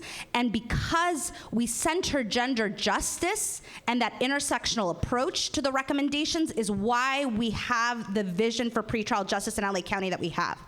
So thank you to Trans Latina Coalition, Gender Justice LA. Thank you to our trans siblings who held the line. Thank you to Young Women's Freedom Center. Y'all are the reason why we have such a vision for LA County. So with that, I'm going to turn to our panel, and we're going to dive into the work. So I'm going to start off with Robin. If you can introduce yourself, if you could share your name, your organization, and what kind of services you provide, and if we could keep it to a minute, because I know we're running short on time. Hello. Oh. Hello, everyone. My name is Robin Williams. I am a former incarcerated woman. And I went through the Office of Diversion and Reentry, and I am a little nervous. You got it. You got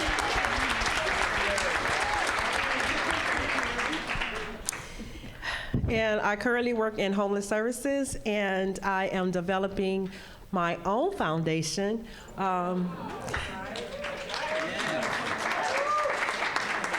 Which I'll be having my first workshop May 25th out of my own pocket. I need y'all's help. Yes. Let's get Robin that money. Yeah. County folks, let's get Robin that money. All right, let's turn it over to Erica. Hi, everyone. I'm Erica Sheehan. I work at the Office of Diversion and Reentry, and I'm the director for our Law Enforcement Assisted Diversion, also known as Let Everyone Advance with Dignity, AKA LEAD. We at the county have lots of acronyms. Thank you for being here, and thank you for all the work that you've done to get us here. Mary, go for it. Hi, my name is Mary Verall. I too am nervous. I am getting out. I am a hot mess.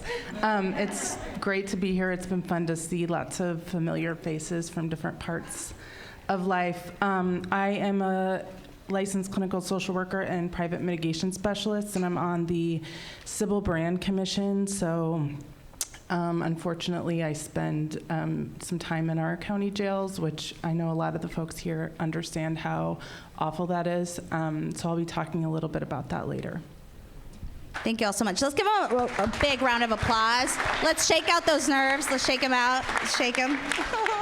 All right, Robin, we're going to start with you. So we know that when we talk about people receiving supportive care in their community, there are often a lot of questions about what that looks like. As a person who's participated in a program through the Office of Diversion and Reentry, how did you get into that program, and what was it like? I got arrested, so.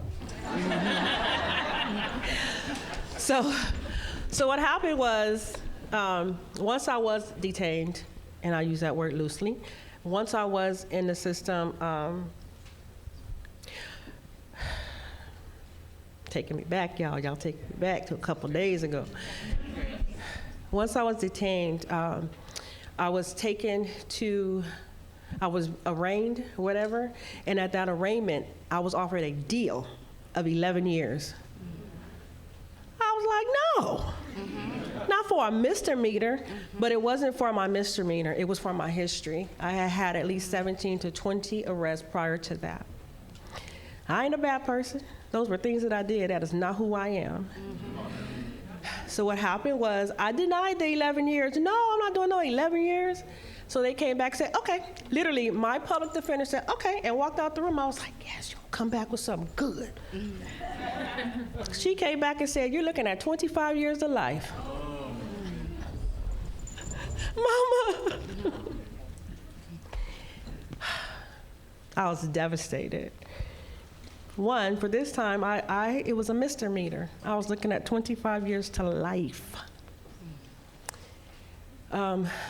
And long story short, I went back to my cell, and I was eventually brought back to court, and they asked, well, there was a process that I went through. What I did was I applied for a class inside of the jail, and what I asked for was somebody to talk to, because I felt like I was losing my mind. As a matter of fact, I was losing my mind. I told myself I was not going to do not one day of 25 years to life, not one day.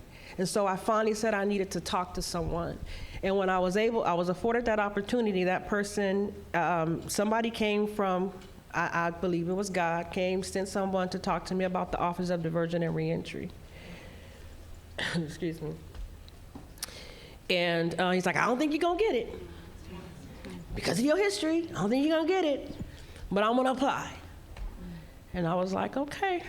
I'm still not going to do 25 years of life, so it don't matter. And he came back, and I was afforded the opportunity to go into the Office of Diversion and Reentry.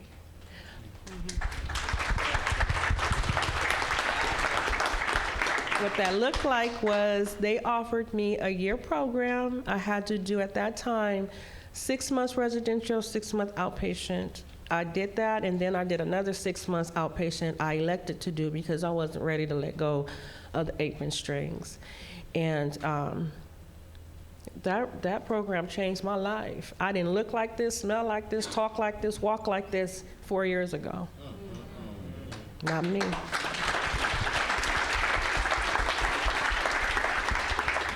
Robin, looking back, what would you say were the most impactful elements of the program?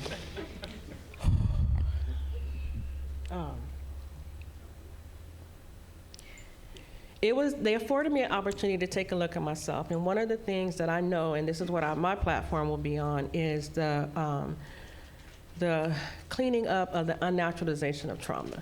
Mm-hmm. What that looks like is everything that's been happening to me growing up, everything that I was experiencing was so natural, it was so normal, it's happening to everybody's home, it's happening to everybody's home, but people are saying, sit down, shut up, and be quiet, you're a child. Mm-hmm. That's not natural.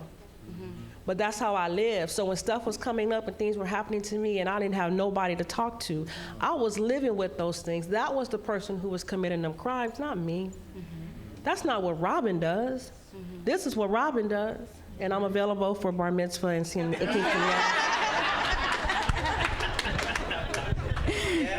Thank you so much for sharing with us, Robin.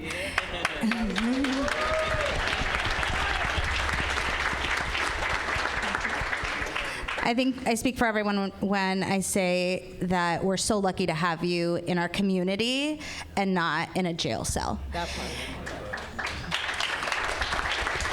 Could you imagine this stuff being locked up for 25 years? Like there are so many lives that have changed, including the lives of, first of all, my children, mm-hmm. my mm-hmm. grandchildren, mm-hmm. my neighbors. Mm-hmm. They sleep good at night because I ain't out in the parking lot clucking like a rooster. Mm-hmm. There are so many lives that have changed, and not just to mention those people, but the work that I do. I house people on a regular basis. Mm-hmm. I'm the traffic guard in the middle of the street. I'm literally on the street with homeless folks trying to find them a place to go. We need more money for that too, but we ain't gonna go there. Yeah, we do. Yeah, we do. And just listening to your story, one of the things that came up for me was the strong arm power of pretrial detention that forces people to take those plea deals. Mm-hmm. When they have children at home, when their jobs or their housing is threatened, even with 24 hours incarcerated. It is a huge motivator to accept that plea deal. Starting over, constantly. I go to jail, I get out, everything's gone, I gotta start over. I go to jail, get out, start over. And then when, getting out and trying to figure out, like, what am I gonna do? How am I gonna make ends meet? How am I gonna piece my family back together? And being a woman, I already looked at as, okay, first of all, you're black, you're a woman, you got a long history of incarceration, you got substance abuse and mental health problems. Girl, we're gonna hire you? No. I'm not. So it was hard to sell myself. It was, especially when I didn't have a voice, because I was walking around with trauma. I was walking around defeated. The judge had the audacity to tell me that I was a menace to society and did not need to be free. In your face. Yes. Now who's laughing? Yes. You're proving them all wrong. Yeah. Mary, I'm going to turn to you. As a licensed clinician and civil brand commissioner, you spend a lot of time inside of county jails. From this perspective, what are the most pressing needs incarcerated people in the LA County jails have? How long is this panel? So in my experience and practice, I do not think you get mental health care in the county jail. It is, I mean, aside from kind of like the kind of traditional mental health treatment, getting your medications, that sort of thing, as many of you know, the conditions are so deeply atrocious, especially in men's and middle jail and frankly a lot of CRDF, that it's just not a place where you can get mental health care at all, and it 99.99999 times makes it 10 times worse. Hearing Robin's story as an example, I mean, so many folks that I talk to, both as a commissioner and in my work as a mitigation specialist, have, deep trauma and other things in their lives that have brought them to be engaged in this horrible system, and none of that gets better when you don't go outside for 23 hours a day, when you do not get to use the phone. The guys today didn't get to use the phone since last week, and it's just like, oh, gee, thanks for bringing that to our attention. I didn't know, we'll put in a work order. Every time, every single time. You don't get better mental health care when there's literal rat poop in your cell, on the floor, when there's rats running around on the floor. So that's, I think, where I would answer that question. Yeah. It's, yes. It's been long-standing information by the community around the conditions inside, and to know that so many folks with mental health needs, biomedical needs, folks that are seniors that are incarcerated in such conditions, it really forces the question on the county, where is the urgency around dealing with the people that are stuck inside? Where is the urgency for the county? Because we feel the urgency. Yes. We feel the urgency. How do you see supportive pretrial services alleviating these needs, these conditions that you talked about, and helping us address jail overcrowding and dangerous conditions? Well, again, to piggyback on what on the story shared earlier, I think a robust pretrial support, or true supportive pretrial opportunity, gets people out, and it gets people addressing their alleged crimes in a real way, so they're not forced to take deals that they don't want to take. It helps address the underlying issues in a real way that maybe you can show rehabilitation even ahead of the outcome of your case. I mean, it addresses so many issues, and it just depopulates the jail, which in my experience is the end goal, at least with Men's Central Jail, because it can't be fixed, and we do not need another jail to replace it to house mentally ill people. I hear that a lot, frankly, when we bring up issues about stuff we see in the jails as our work as civil brand commissioners is, oh yes, we agree with you, Mary.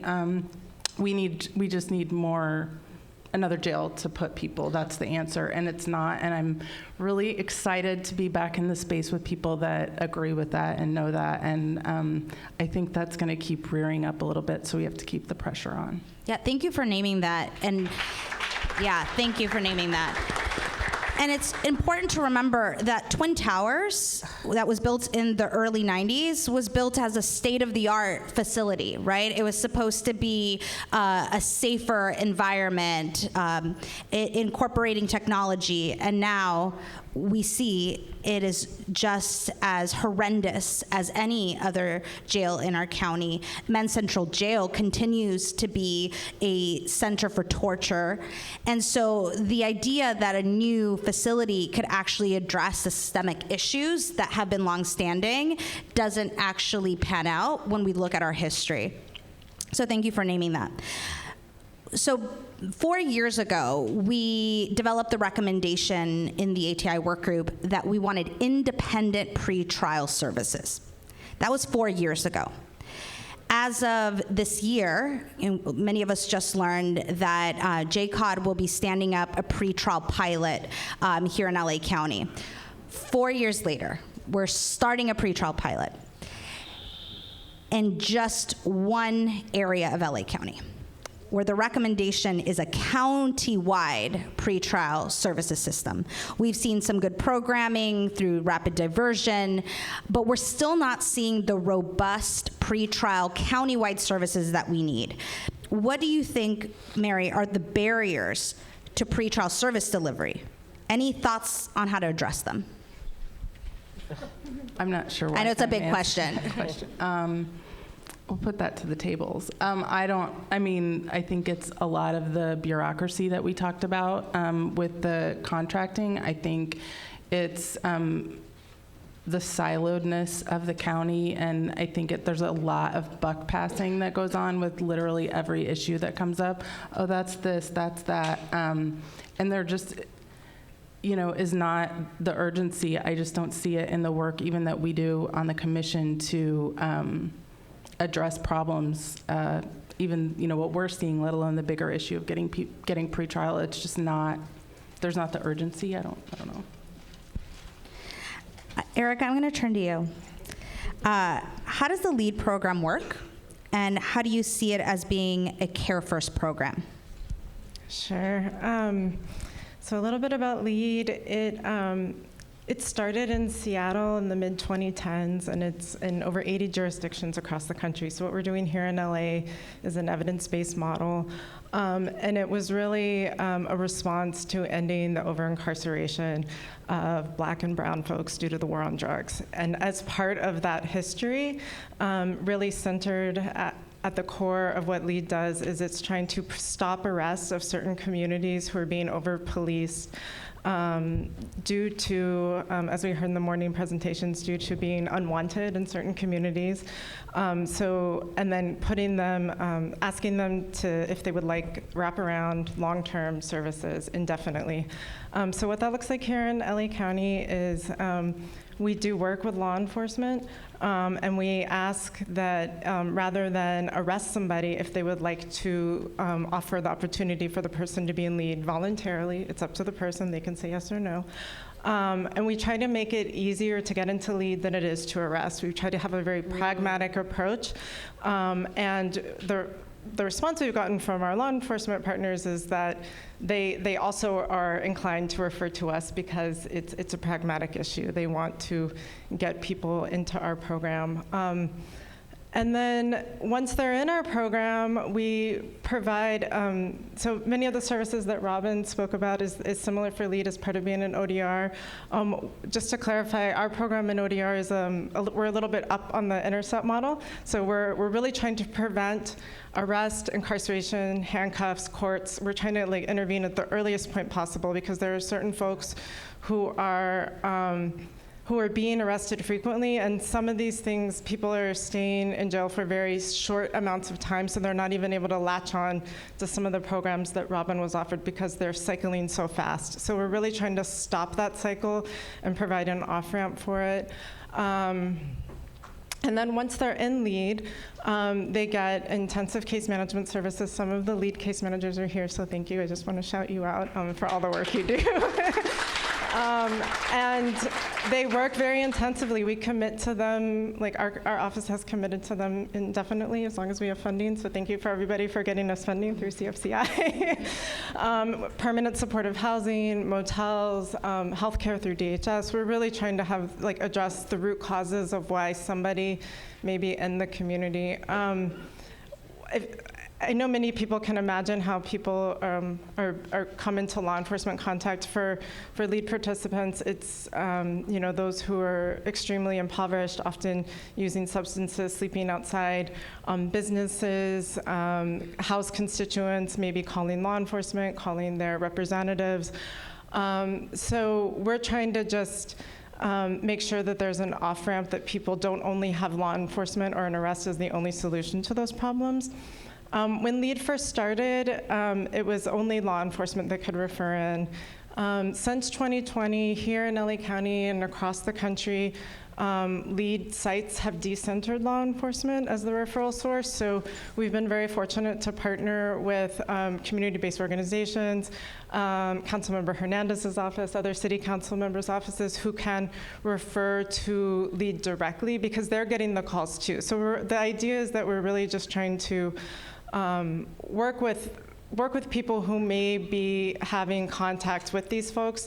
We're really their only safety net is the jail, and we're trying to provide, I like to think of LEAD as one of the last safety nets for this population. They've often been not succeeded or been kicked out of other social service programs, so we're really trying to make it very easy to stay in, get into LEAD and to stay in LEAD and to be there long term. Sorry. Wow.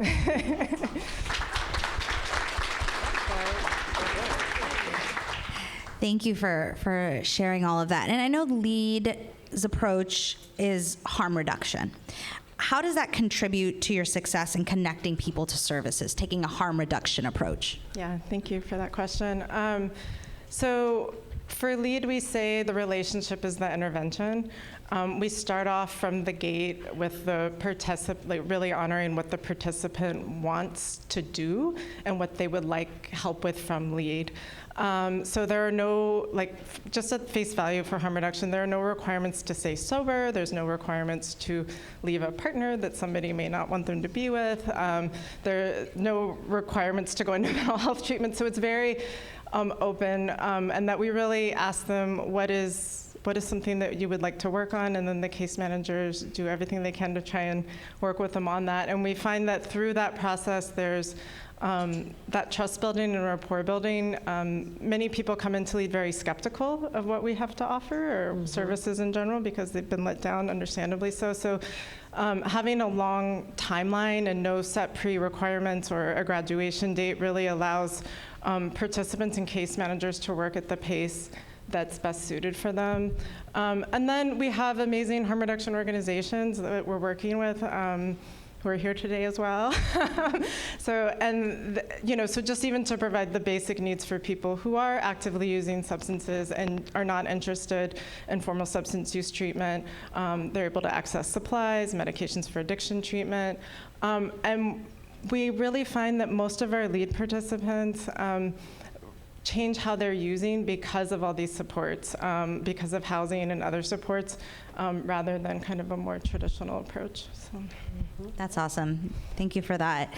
So during the ATI process, we heard from some folks in the county, I won't name names, that the development of the recommendations was not about jail closure, that we needed to think about ATI recommendations separate and apart from the closure of Bend Central Jail. Many of us didn't buy into that. And what the implementation of some of the strategies that we collectively developed, and we're seeing the impact on the jail population. We're seeing more organizations servicing more people thanks to funding like CFCI. And I'm curious to hear from you, Erica, how LEAD is helping to facilitate decarceration and MCJ closure today. Yeah. Okay, maybe quickly. Yeah, I would say we're one small drop in this broader movement that all of you have created, so thank you. And LEAD is a very intense program, so I think maybe we don't have the issue, the benefit of scale that this county needs. But we are really trying to prevent those bookings into jail. Like, that is our #1 goal. Anything we can do to have cops have less contact with our participants, to prevent an arrest, and we do that for all the referrals that are trying to come in, but also once somebody is in, we're doing everything we can to even maintain that communication with the local station. So if they're continuing to have issues with somebody in our program, a LEAD case manager can respond and address it in a creative, community-based way that doesn't involve the carceral system. So. Thank you for that. And in our last couple of minutes, if we can just do rapid fire, if we can go down the line and answer this question. So as the county continues to build pretrial services, what foundational elements should be grounded on? Whoever wants to start. It has to be participant first, the person first. Yeah. Person first, yes. That's what I would have said. I was going to say whole person first, same thing, I guess. But not looking at the individual for what they've done, but looking at the whole person. Like, we can't just keep putting people in jail because of what they've done, but we need to start correcting behaviors and healing folks so that we don't have all this other stuff we're seeing, the mental health, the recidivism, and blah, blah, blah. So I'm hearing person first, centering healing.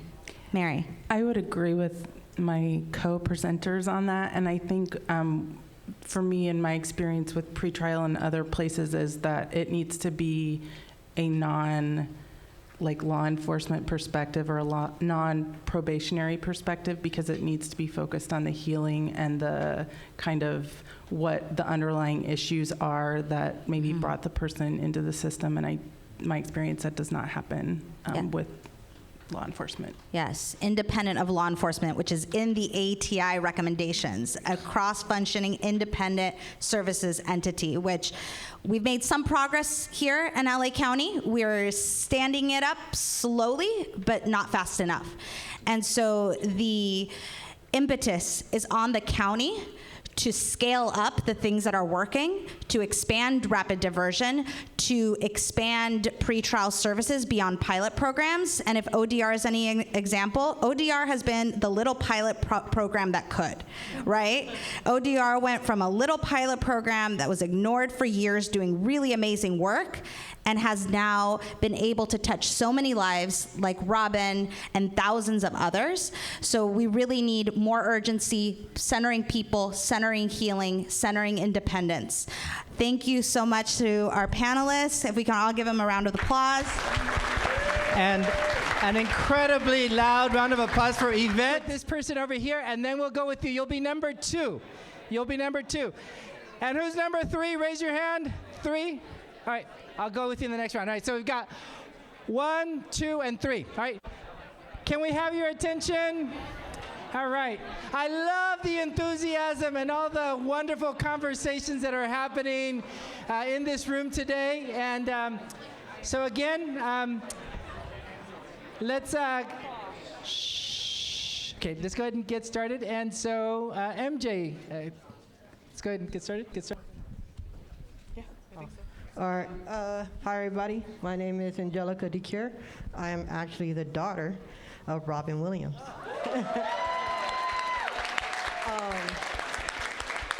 I just want to say that throughout the years of my life, I dealt with a lot of my mom being in and out of prison. And it was hard. We dealt with the lies, the stealing, the drug use. And thankful with ODR, my siblings, I was able to have a mother, not just a mom, but a mother, you know. And I no longer worry if my mom's gonna go back to prison. I no longer worry she's gonna lie to me, steal from me, hurt me. And I'm thankful and I'm proud of her. Thank you.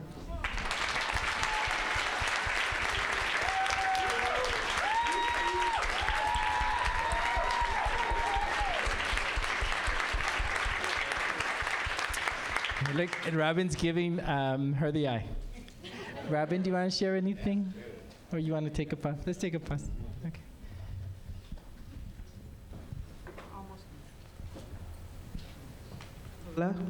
For almost 20 years out of my 21 years of my life, I try. Y'all did not just laugh at that. But yeah, literally, 20 plus years of my life was spent in and out of incarceration. And I wanted to for them. I did. First time I went, as soon as I got arrested, my kids, I got to call my kids. And I would tell my kids. And that was my true feeling. But as soon as I got out, I go see them, we hang out, and then see my other addiction was men. So I would give me a hymn, and this is no disrespect for those of y'all or whatever, but I would grab me a hymn, and then I would do whatever he was doing, and then that pulled me away from my kids. And then when he got to doing what he was doing, because I also picked abusive men, that same man, and when I got into that relationship with him, and the abuse started again, I didn't talk about it because you sit down, shut up, be quiet. Don't you tell nobody what's going on in this house. Came in.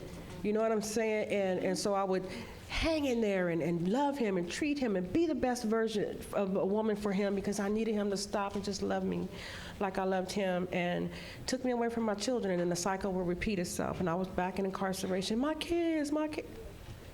I wanted to do it for them. I wanted to do it for you, baby. And we've had this conversation, I could not. I had to do it for myself. And when I learned to love myself and take care of Robin, police Robin, and get on the right foot for Robin, now I'm able to breathe that back into you and into your children. I love you with all my heart.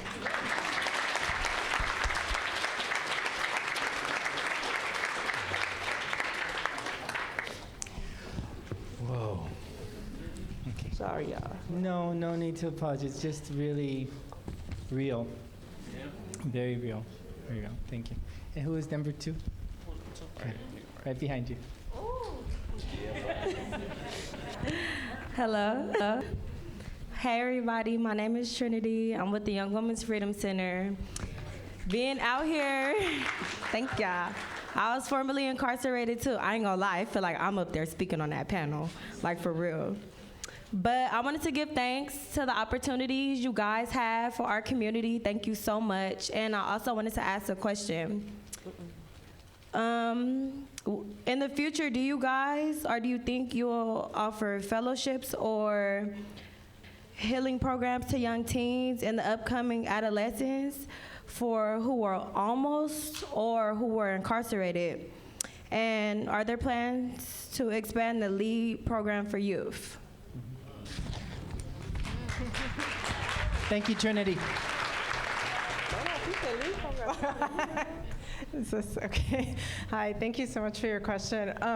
So LEAD's only able to work with adults primarily because of the legal system, but I'm not sure if anyone from DYD is here. That might be a good, sorry? So let me just jump in real quick. I'm not doing it yet, but I want you to know that my program that I'm developing is for all. So I got you. When I see you, I got you. Give you a job too. Come on, get a job, girl. And yeah, DYD, the And what is DYD? Thank you. Good. What is DYD? Just so that folks. Department of Youth Development. If I got the name right. And I see someone raising their hand back there. Is that from the Department of Youth Development? Yes. Okay, go ahead. Share your thought. Hi, my name is Danielle Vappy, and I'm the Chief Deputy with DYD. I think one of the things that the panelists raised was some challenges even for us as DYD with the legal system for youth. We don't have access to like certain youth records, but we do provide programming inside facilities. We provide diversion services. I have Patricia Song here, who is our reentry manager, who is building out our reentry team. So we do have some programming for youth. We work with the Young Women's Freedom Center. They are some of our credible messengers inside facilities. So we are starting to provide programming. We also have youth development networks that are building, which are development services for all young people. You don't have to be have touched the system.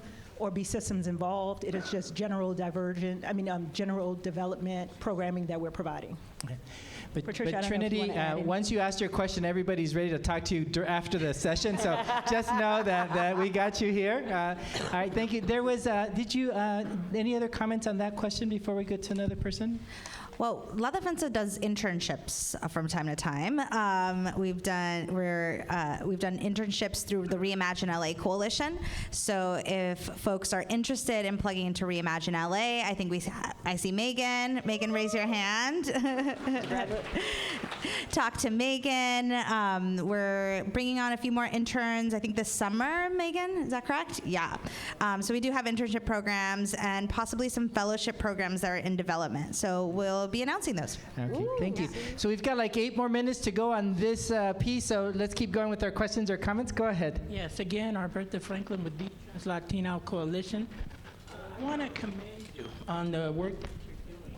After just keep the mic close to your mouth. State prison, I would have benefited greatly from these pretrial situations. I'm certain that I would not have had to do 23 years in California State Prison to learn a lesson. So that being said, I appreciate everything you're doing. Is there room for improvement? Of course, there always is, but wow, you're really doing something here today. Thank you so much. I appreciate your comment. Would you like to say anything on top of that, what was just said, or should I go on to another person? Well, I would love for voices like yours to be part of the conversations in our various coalitions and work groups and county commissions. There's public comment, folks, so I know it's sometimes like during the day, and many of y'all are service providers and are doing the good work during the day, but plug into your county commissions and voice your support for robust pretrial service and pretrial service funding. Because right now, we have very limited pretrial service funding. It's about $8 million from CFCI dollars. So thanks, Measure J, for getting us some money, some money from the courts, but it's pretty limited. So we need to get more county dollars for pretrial services, and we need your voice. So we got 1, 2, and 3. Okay, so we'll do our last round. 1, 2, and 3. Okay. Hello, my name is Cynthia. I'm with the Youth Justice Coalition. Miss Maria from the first panel is my supervisor. I actually go inside adult and juvenile courts probably 5 days a week, and I'm actually fighting for individuals to get diversion programs. The obstacles I've been running into so far, though, is the judges and prosecutors don't want to take them. I've learned that there's a collateral sentencing or something like that book for the judges, but I've seen a lot of them do not utilize it. It has helped some youth parents when I brought it up to them and they go bring it up to the judge is kind of like dumbfounded, like, how'd you know about that? But it's open to the public for them to know about it, but they don't open that book, and I don't know if anybody else knows what it is, but it's supposed to have them think about when they're sentencing and bringing up charges, what the person is going to face later on because of that. And so I think they actually need to start being mandated to open that book up, because they don't use it, so they don't actually think about that. They're just like, you did whatever. And use it freely. Yeah, so thank you. Thank you.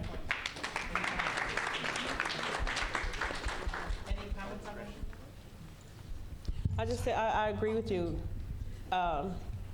There's nothing available. I don't know where she went, but there's nothing available, or the information that the judges are not taking. They don't. They come in and, like I said, they just want to treat that problem. They don't want to treat the whole person, and I think that's the hugest issue of everything. Is, you're considered guilty until proven innocent. And that needs to stop. Addressing the person behavior is absolutely imperative, but you need to address how that person got there. If I had, like the lady just stood up, if I had been talked to 17 arrests prior to this, I could have nipped this in the bud. I could have 25 more years to my life of giving back, because that's the other thing too. Once you get into this work, get active. Once you get out, get active. Stay active, stay connected, use your voice, use your feet, use your hands, go out canvas, whatever you gotta do, but get involved in the work, because that's the only thing that's gonna change the next, what's that thing, each one teach one? Mm-hmm. That's right.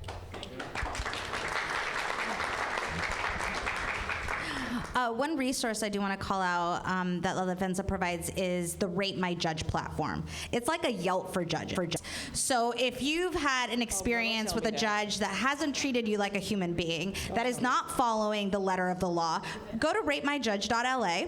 We're expanding into the Inland Empire soon. Go to ratemyjudge.la and leave a review. You get to leave an anonymous review around LA County judges so that everybody knows who are the judges that are not actually following the law and are not treating our people humanely. Do they got one for the DA too? Not yet. We just have ratemyjudge.la, but we're expanding into federal courts and into the Inland Empire soon. About $35 a minute. Yeah. All right, so let's do this. We've got 3 folks who still need to share thoughts. Why don't we go with your questions first, and then we'll give you the last couple minutes to respond to anything that you hear, right? Just in the interest of time. So go ahead, Loretta. Then we'll go with MJ, and then I think we have one more person, right? I really, really admire all the transgender ladies here, because I'm an old transgender, and I have known that we have been so much trouble in at the time. Transgender ladies, when they go to jail, when they come to jail, it's more harder for them than society will give them chances.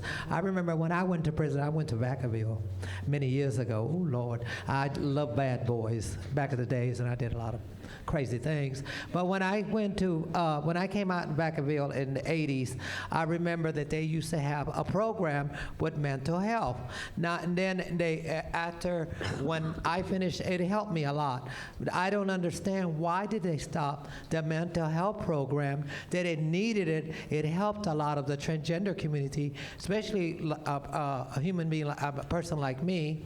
It helped me a lot, and it's just, they should be, and I also with Trans Latina, they thank God that they helped and other organizations like Miss Sayre and her organization. They help young ladies like us to make us better, but there's no funds for that stuff. And why do they always put us last, and the deliverance is never delivered? Yeah. Now, can you answer Thank you for highlighting that. Let's go person number 2, and then we'll end with one last person. Hi, my name is Tracy Porter. Yeah, that's my last name. Anyhow, I am a justice impacted, formerly incarcerated queer black woman. And disabled. So how many boxes did I check, y'all? But anyway, 25 years ago, I was convicted of a felony for welfare fraud. Yes. The judge, and that was one of those situations where the judge, well, not the judge, but my public defender said, either take the deal or go to jail. Mm-hmm. Now, here's the problem. I hadn't been on the county for 5 years. I had a good job. I was making $40-something thousand a year in 1990s money, y'all, with no degree. Well, that's money. That part. But I lost my job. I lost my home, almost lost my home, and lost my car. 5 years probation, did the 5 years probation. The only thing I couldn't do was do the restitution. So the judge gave me 5 more years probation. I snapped, and within that, I was supposed to go back to court. I snapped. Who wouldn't? And my grandmother died, so yeah, a year later, I'm like, oh shit.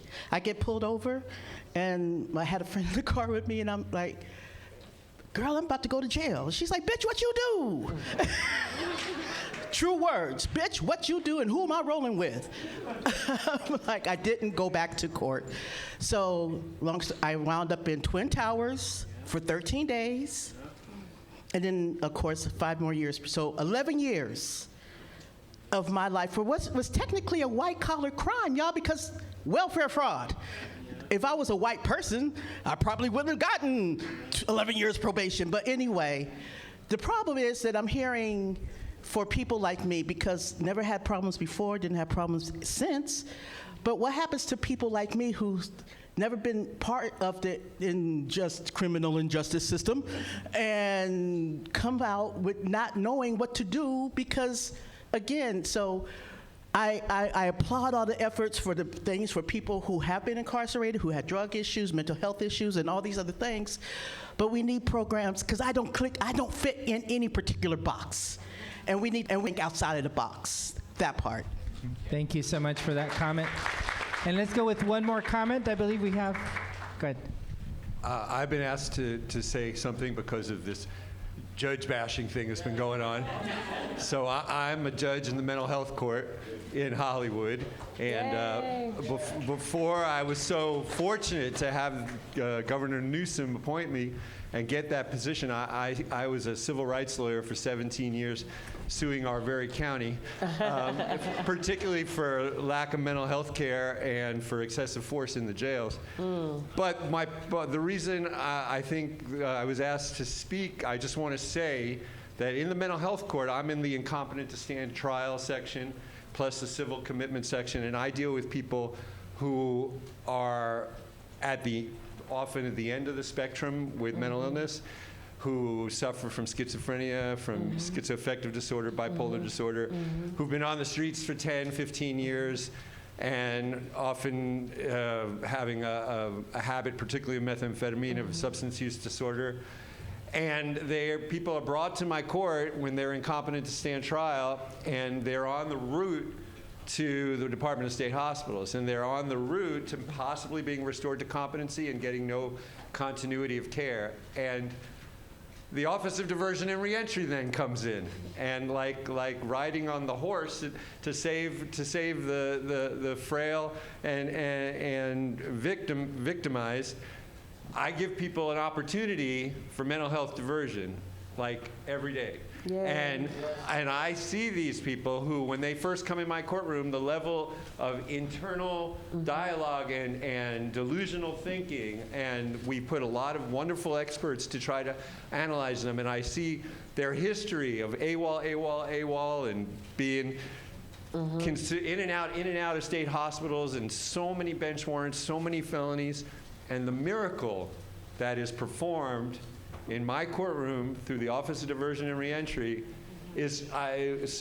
touches my heart deeper than virtually anything I've ever encountered. Because what it demonstrates, first of all, the miracles of medication, and the miracles of having people who care and who treat people with humanity, and to see people who society had viewed as gone, as waste, as nothing, and to see the transformation and the hope in their eyes. And I hold these graduations, and I ask people, bring your family if you have, it is a wonderful, wonderful organization, and it just speaks volumes for the prospect as people from Christ-Centered Ministries and Project 180, their clinicians do miracles every day. And keep dissing those judges who don't believe this. Thank you. What a way to end those thoughts. Thank you, Judge. Let me ask if there's some final comments before we close. Erica, Robin, any final comment before we close? And then we'll end with Yvette. I just want to thank you guys, everybody, for coming and giving us space to share our story, to listen, to receive what we have to say. And it's true, all judges aren't bad, at least not one. And I just want to thank you guys for this opportunity. Let's give it up for Robin, who was nervous at the beginning, but then brought the house down. Thank you, Robin, for sharing. Erica. Yeah, mostly just a ton of thanks for everything you've done. And please reach out if you have feedback. I'm sure you do. But we're always trying to make our programs responsive to what really matters on the ground, and it's your voices that help us do that. So thank you. Yvette, your thoughts? Thank you, Erica. Thank you. I'm just so grateful for the expertise and the vulnerability and the power of not just this panel, but all the folks that are in the room today. I am really hopeful that we can keep this energy and momentum going so that this just doesn't become a one-off convening, but really inserts the energy needed to make the change in the county, not in 4 more years, but in this next year, in this budget cycle, in this cycle of policy making. We need to see impact because our lives and the lives of our loved ones depend on it. So thank you all so much. Thank you, Yvette. I hope today has been helpful to you. All right, are we ready? Shh. Thank you, thank you, thank you. Again, I know that we're so full of enthusiasm, and it pains me to stop conversation. So with this, let me hand it over to Patricia Guerra, who will give us some context about today's session. And again, I'll be the rude person to say 5 more minutes to go, all right? So with that, Patricia, take it away. Give them a round of applause.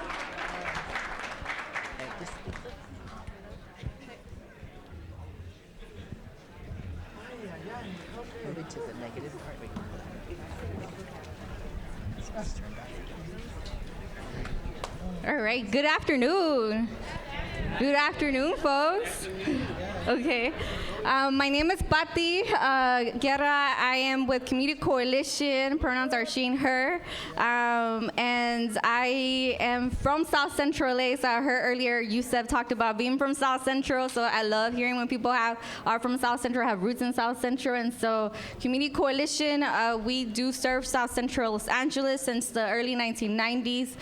It was founded in response to the crack cocaine epidemic, where we were seeing that locally, nationally, the response was like incarcerate people, right? And so we were founded in a response to let's stop incarceration and really invest in our communities, really invest in providers, and seeing alternatives to this, because the impact it was specifically having, it was having an impact on Black, brown communities. And my generation of people, we grew up in the 90s, and a lot of my loved ones were also incarcerated, and so that's what connected me to the and why I'm also very interested and passionate about revisiting this conversation with you all around alternatives to incarceration.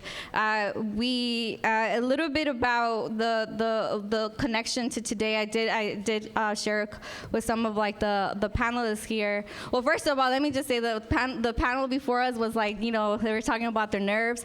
My nerves is like I am nervous about just being up here, but my nerves is just facilitating a panel with these amazing women and femme folks in the movement have been doing a lot of the work and liberation, and to also be facilitating the panel with Bambi on the panel, it's a whole nother level.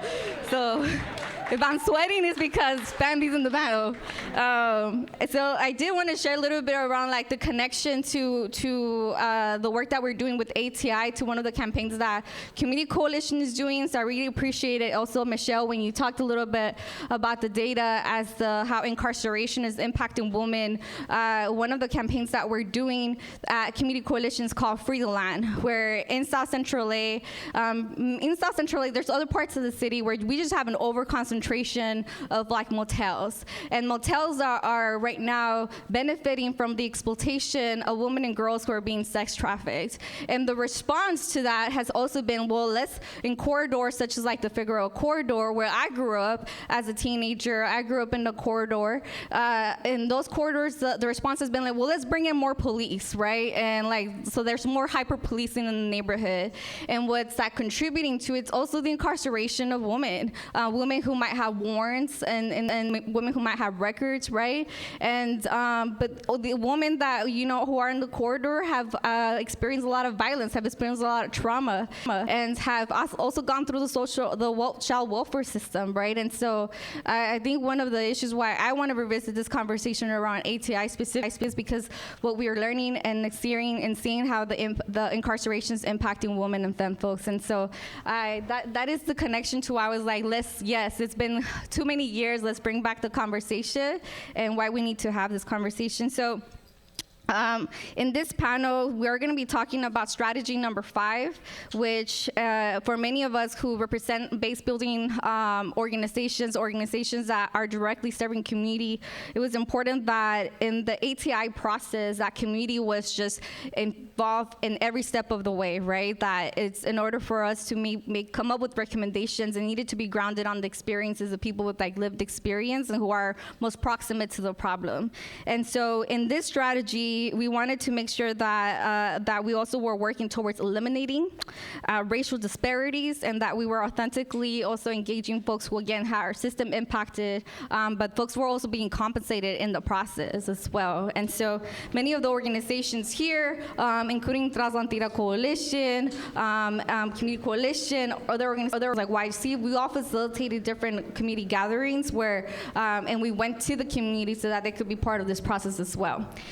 So I was going to ask us to share a little bit about just short introductions. So just share your name, pronouns, what you do for your organization, very briefly, like 1 minute. And I'm going to start over there, Kiwan. Hi, my name is Kiwan Yu. My pronouns are she, her. I'm with LA County. I used to work for the Department of Health Services. I am now 2 months in to working at the Chief Information Office.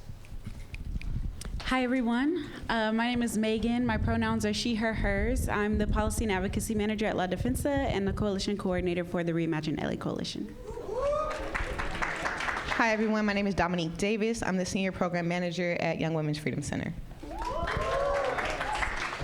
Buenas tardes a todos, a todas y a todes. Bambi Salcedo, gracias a Dios por un día más de vida. Gracias a Dios por la tierra en la cual estamos aquí hoy en día. Y gracias a Dios por la presencia de todas las personas que están aquí. I also want to acknowledge the amazing and beautiful trans-identified individuals who are in the room. If we could just give them some love for today, it would be beautiful. I do have the privilege to be the president and the CEO of the Trans-Latino Coalition, which is now the biggest trans-led organization in the United States and possibly the world.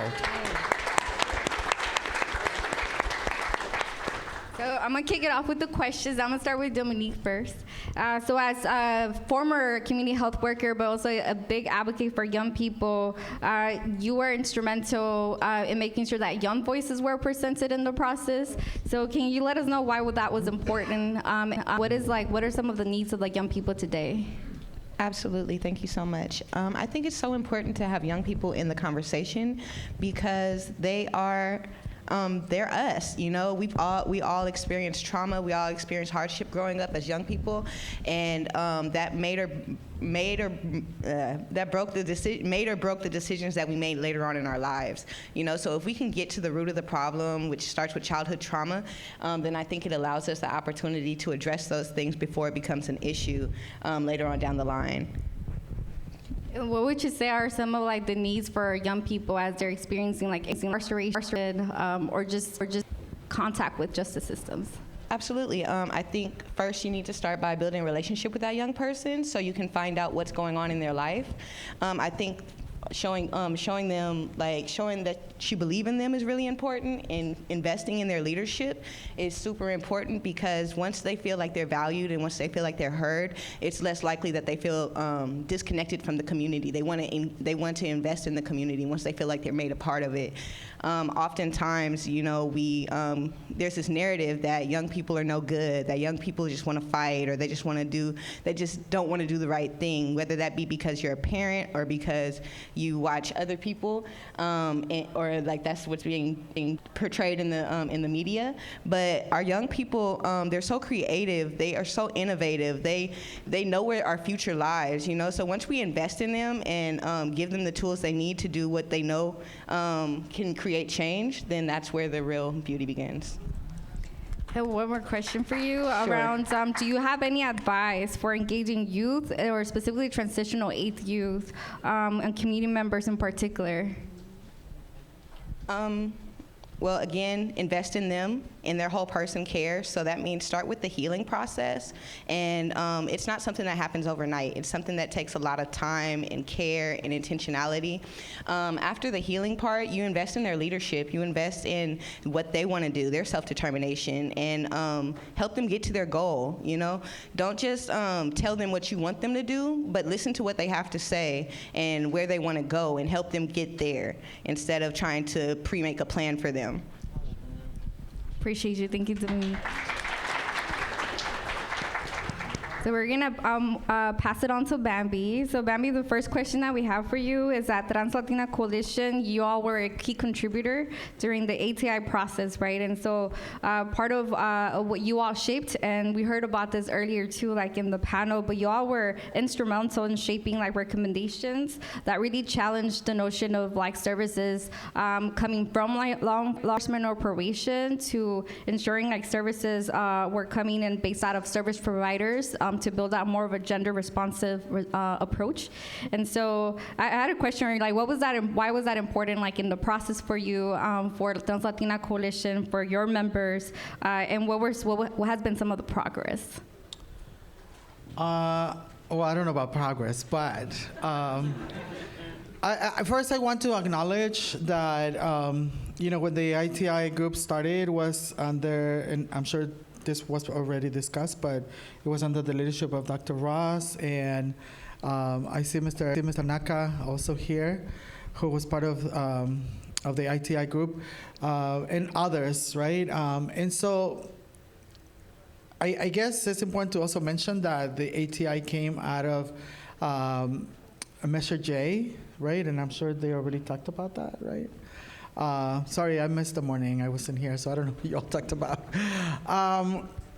And obviously, it's important for us to recognize that trans people, right, particularly trans women, are criminalized simply because of who we are, right? And also, because of the lack of opportunities, right, within our society, we are pushed to engage in the street economy, right? And so that's the alternatives for us.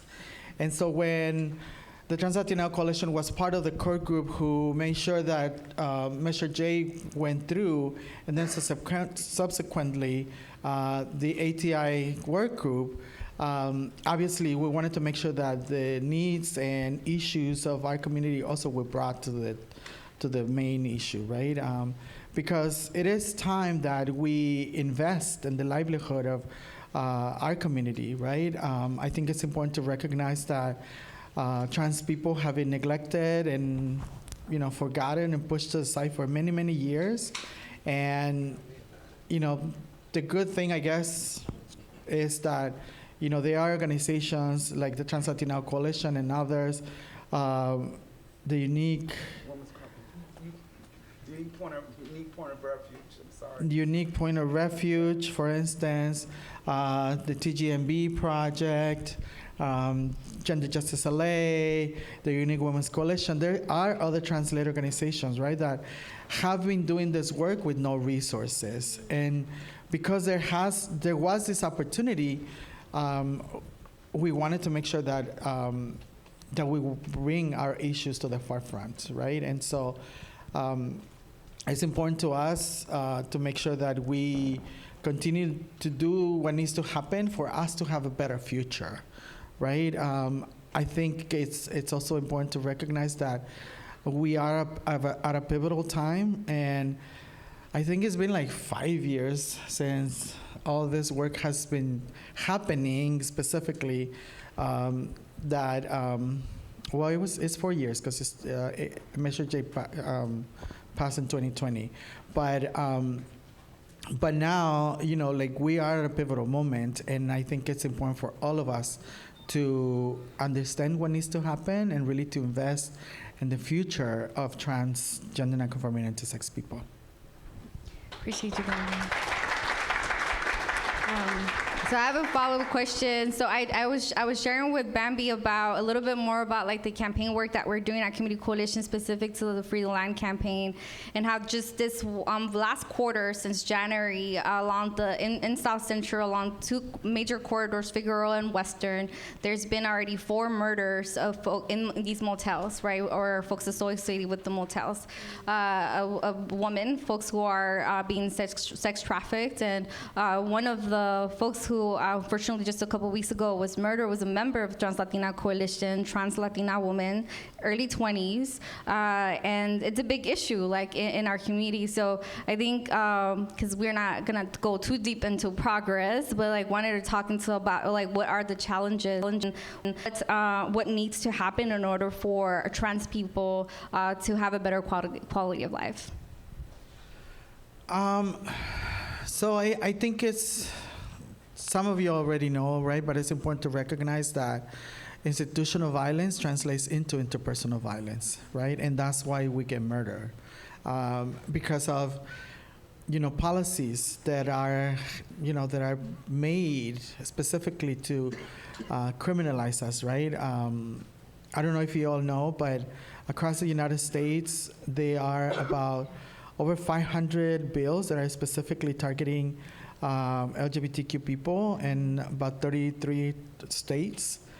And about 400 of those are specifically targeting trans people. That is even happening here in California. Most people think that California is a safe haven, but it really depends on where you are, right? Because if you go to Santa Clarita, that's like Cap Town, right? If you go to Orange County, it's another thing, right? And so, and everywhere in between, right? Like if you go to Central California, there's a group right here in California right now. And the thing is, people are not necessarily from here. They're people who are coming from other places to organize people to do what they're doing. And obviously, this is a well-funded, organized group that are doing all of this. There's a group here in California that is called Protect Kids California, and they already gather enough signatures to introduce a ballot measure in the legislature to deny health services for trans people at the state legislature. So that is something that is happening, right? And again, and this is macro level stuff that happens, but all of that translates into what we think, right? And how we act, how, like the messages that we hear, how we get to think that trans people and trans women specifically, because we are the ones who get murdered at higher rates, are disposable, right? Like that we are not supposed to exist, that we are deceivers, that we are, that we're predators, right? And those are the messages that they are using. They're using family values. They're using religion and the Bible. Tell people that trans people are not supposed to be part of our society, right? And so that is what happens. And those are our realities, even in 2024, right? And that's why we collectively need to fight, right? I think, all people really need to, if we really believe in social justice, right, and transformative justice and healing justice, right, like we need to stand in solidarity with trans people and really fight back so that in turn we can have, in some ways, a better quality of life. But there's a lot that needs to happen. And so right now, as we are trying to, build organizations, right, that don't necessarily have, that are trans-led, but don't necessarily have the infrastructure to receive funding from the government. We're trying to do that. We're trying to build our power economically, academically, and in different ways. Yet we have to right now also focus on putting out other fires that are really attacking our community. And many of us think like, oh, that's not my issue, right? But the truth is that you don't know. You don't know when it's going to be your issue, when one of your family members is going to be, perhaps, or maybe it already is, transgender nonconforming, or even intersex, and then when it becomes your issue, then, you can do something about it, but you don't have to wait for that. I think, we can all build, again, a better future and a better quality of life for trans people. Thank you, Brandy. Kiwan, I'm gonna come to you. So our question for you is, you recently transitioned from working with the care transitions team within the correctional health services to working with the chief information office. Can you tell us a bit about the work that you're doing with the CIO? What kind of data do you work with? So first off, I want to apologize for having to talk to you about data on 4 p.m. after lunch and all your snacks. After Bambi's very compelling testimony compared to this, again, I apologize. It is pale in comparison. So prior to joining CIO, my work was really on, if you look at the sequential intercept model, it was on the reentry side. So now I've been no longer on that side, but now kind of trying to look at the system data holistically.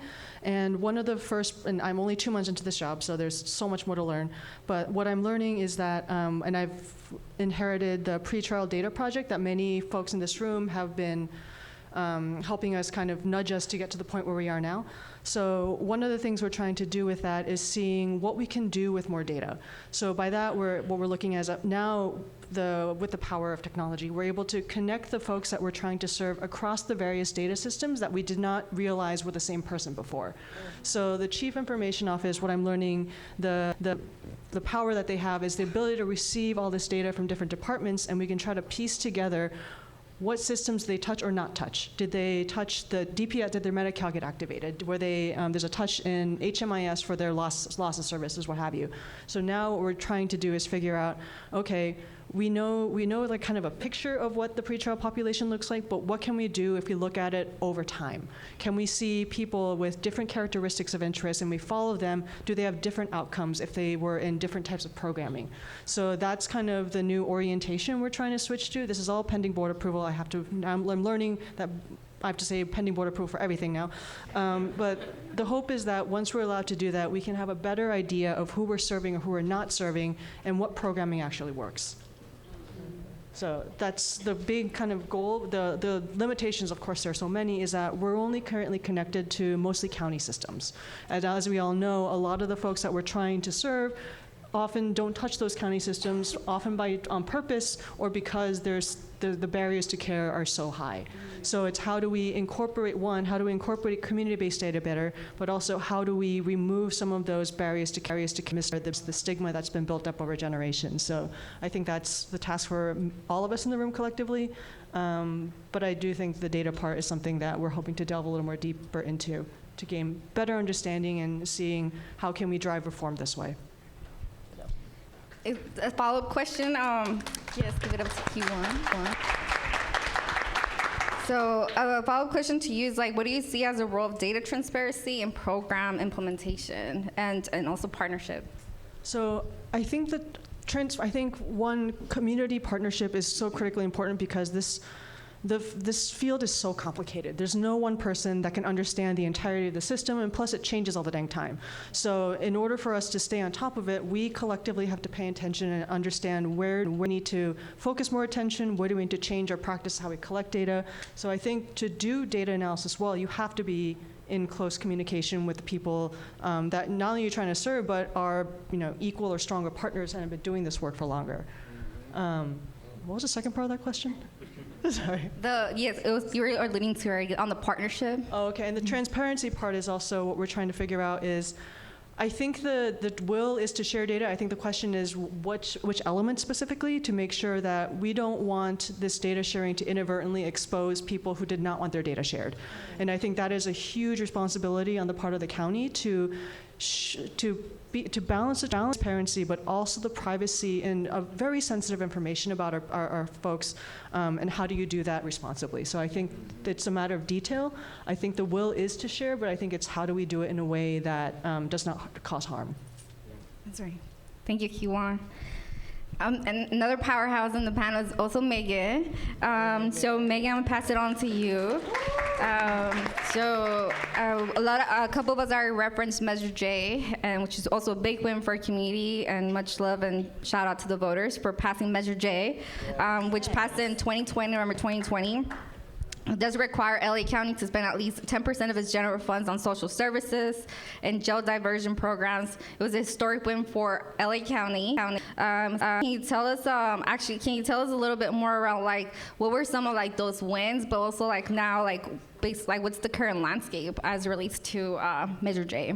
For sure. Well, first of all, thank you all for having me on this panel. There's been a lot of talk about nerves. I did not escape that, so I'm very nervous. But I would definitely say the win is absolutely Measure J, right? When we think about what it took to get that on the ballot measure and what it took to pass, please pat yourselves on the back, please. Yes, that is a win. We're now 4 years into this ballot measure, into implementation for this ballot measure specifically, right? And I think this really speaks to the current landscape of just the people power and the base building that is required to make sure that implementation and the values and the way that things are ultimately upheld within our county infrastructure and our governmental infrastructures go according to plan. Right? There's been a long railroad, as we've seen all throughout today, about the incredible work that has gotten us to where we are today. And I think the landscape requires that we continue to show up. And a lot of us in this room are doing that, but it's also encouraging other folks to come along in that conversation. I've been in spaces with folks who have been doing this work for decades, right? And for me, it's like, difficult, and we'll probably get to this as well in the question, but it's difficult about like thinking about how to take on all of the history and all of the reports and making sure that that is, again, upheld in the processes. I saw some of my co-conspirators on the advisory committee. Shout out to Joy Williams, and I think Derek was in the room as well. But it's really trying to take those of us who weren't a part of the ATI work group processes and making sure that we are doing our due diligence to really uphold the integrity of all of the work that went into that, to the best of our ability, while those same folks who were a part of the ATI work group are also doing the same work in various ways at other entities within the government to make sure that is moving forward in a way that is integrous. That's right. And the follow-up question to this is also about like what were some of the key lessons that can work, that you can draw from the work that was done on how the county and community can effectively collaborate on a transparent process to reduce reliance on incarceration and increase community care?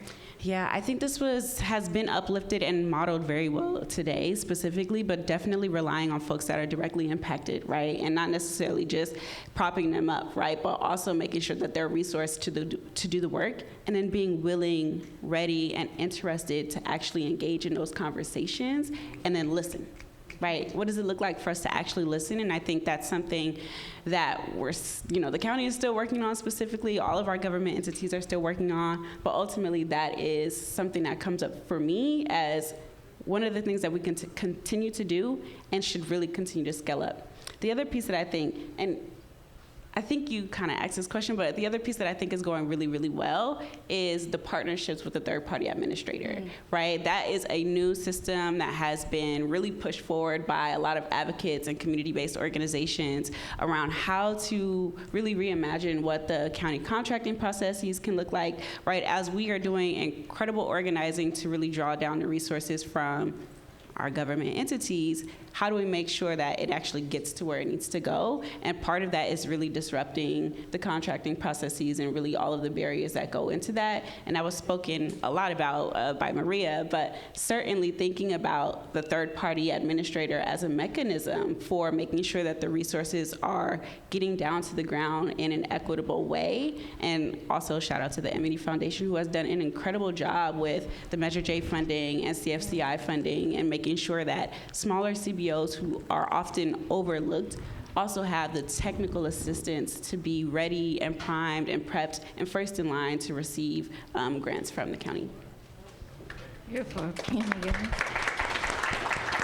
So the next set of questions is going to be going a little bit deeper on the partnership with community. I remember when Diana did the exercise around visualization, taking us back to 2019, and also appreciate Yvette for laying out the groundwork and the decades of work that was also in the makings. I joined this fight actually with Justice LA when we did a jail drop in front of the county, and where we had a bunch of jail beds to really shape the conversation and the narrative. We were not having it in terms of with the Men's Central Jail, right? And so our demands was to call for shutting down the Men's Central Jail. And I feel that a couple months later came a motion that was going to be putting in place the Alternatives to Incarceration work group and task force in our efforts too. So just grounded in that spirit that a lot of the change that does happen in the community, and we're changing systems, policies, right? It has always been grounded with the energy, the spirit of community, and that we are going to be be a lot more impactful when community is involved in the process. And so I wanted to, with that spirit in mind of the folks on the ground and the work that you all are doing on the ground, I did want to have a follow-up conversation around just looking forward. What are the type of partnerships that the county should be having with community as we go back to alternatives incarceration? What are recommendations, but what does partnerships with community look like today? Especially as also appreciate all the recapping that everything we have experienced as community in the last 4 years, right? That there's been the movement for Black lives. There's also been just even more greater wealth inequalities, right? So you talked a little bit about equity too, Megan, but what does partnership moving forward look like with community? And if you want to kick us off, Bambi, and then we'll go down the line. Sure. I think it's important to recognize that the carceral work here in Los Angeles has been going on for longer than 5 years. And, I myself, have been doing community work for almost 30 years, right? And I remember back in the probably early 2000s, maybe, well, actually, even before that, we were protesting LAPD at the Hollywood station because they were, they criminalized trans women, right, as sex workers, right? And so, or they, they profile our community, right, particularly trans women. And so, we try to do trainings with them and go to roll calls and, you name it. We've done all of that, right? But we also continue to see that the culture of law enforcement and the carceral system is still the same, right? And so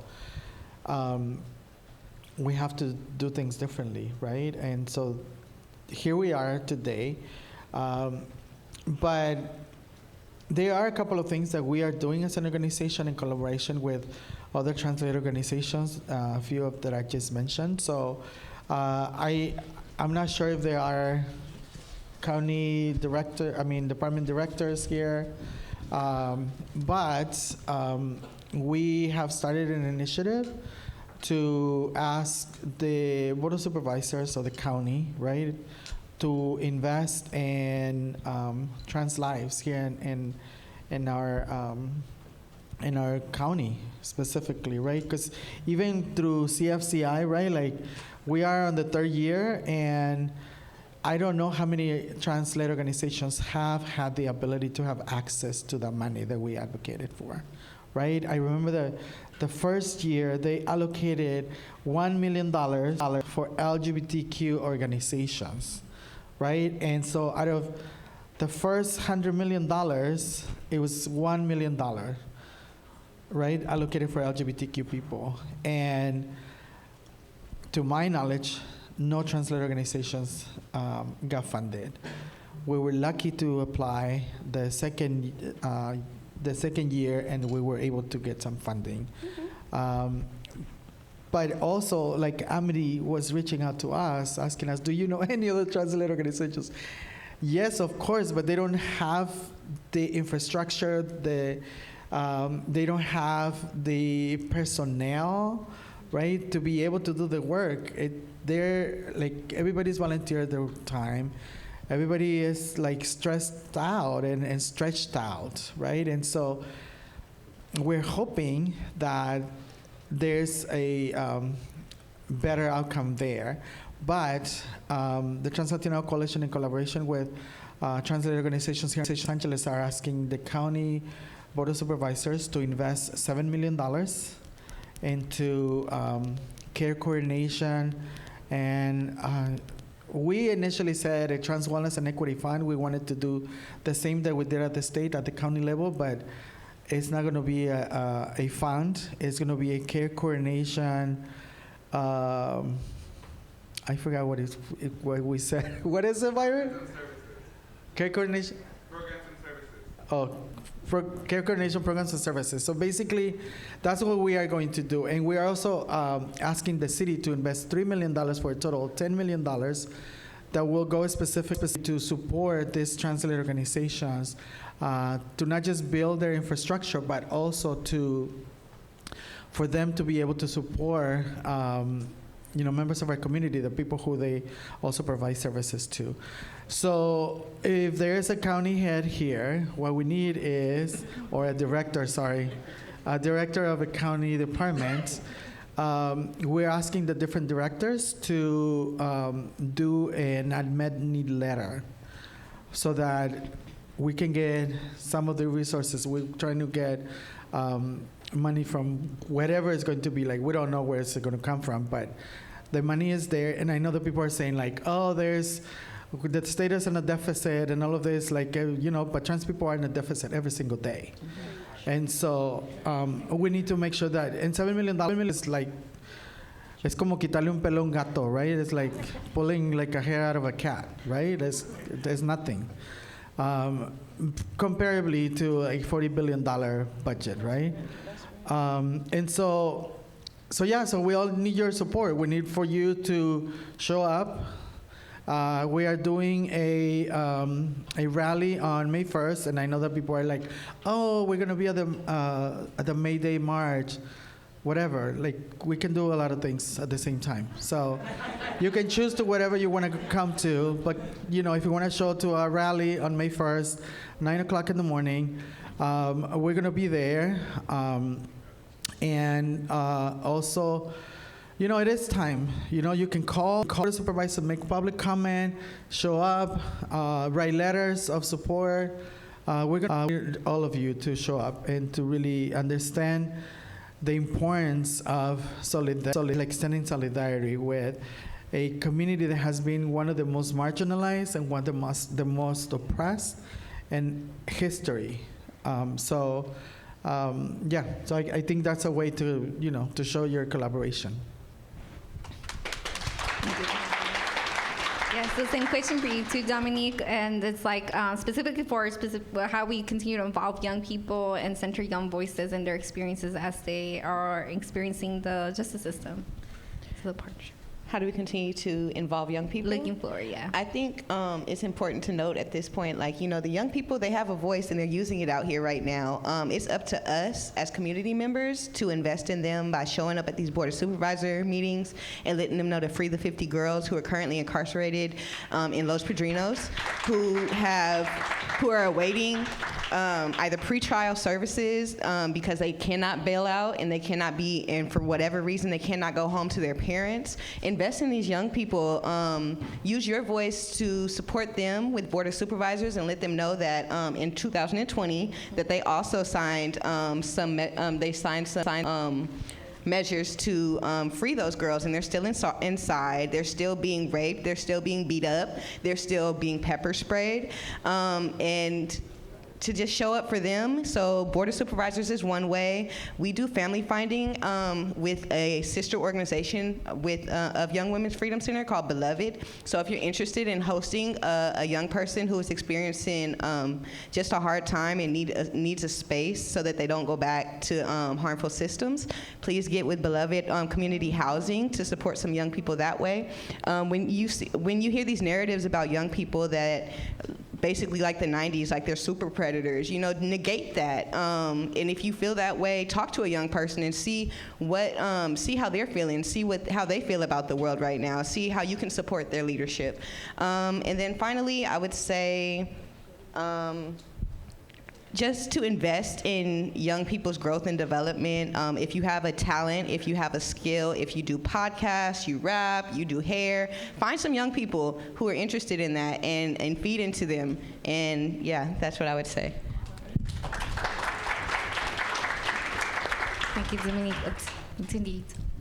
I would say some of the things that I'm excited and looking forward to include work around participatory budgeting. So really thinking about what does co-governance look like within LA County, and not that co-governance that comes in the way of a commission where you create a recommendation or 2 or 3 and then they sit on the shelf.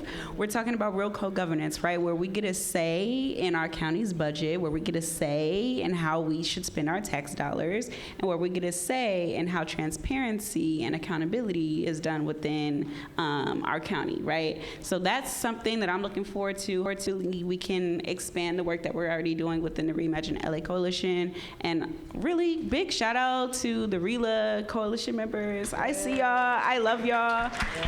Y'all have shown up day in and day out for the last 4 years to really, again, serve as really like a watchdog for what's happening with Measure J and CFCI, so just big shout out to you all. But yeah, that's something that I'm definitely looking forward to. And then the other thing that I would add is really protecting and defending our wins. I know this is just the beginning of what we're doing with regard to alternatives to incarceration here in Los Angeles County. Granted, you know, it's been a long railroad, but we're on to something. We're on to something. And so this is just the tip of the iceberg. We're really scratching the surface about what we can do. I think about the work of June Jordan, who talks about litmus tests, right? And for us here in Los Angeles County, the closure of Men's Central Jail, the closure of Los Padrinos, those are all serving as litmus tests for what our morality really is here in Los Angeles County. And I think it's important that we continue to hold true to that. And I'm certainly thinking, you know, this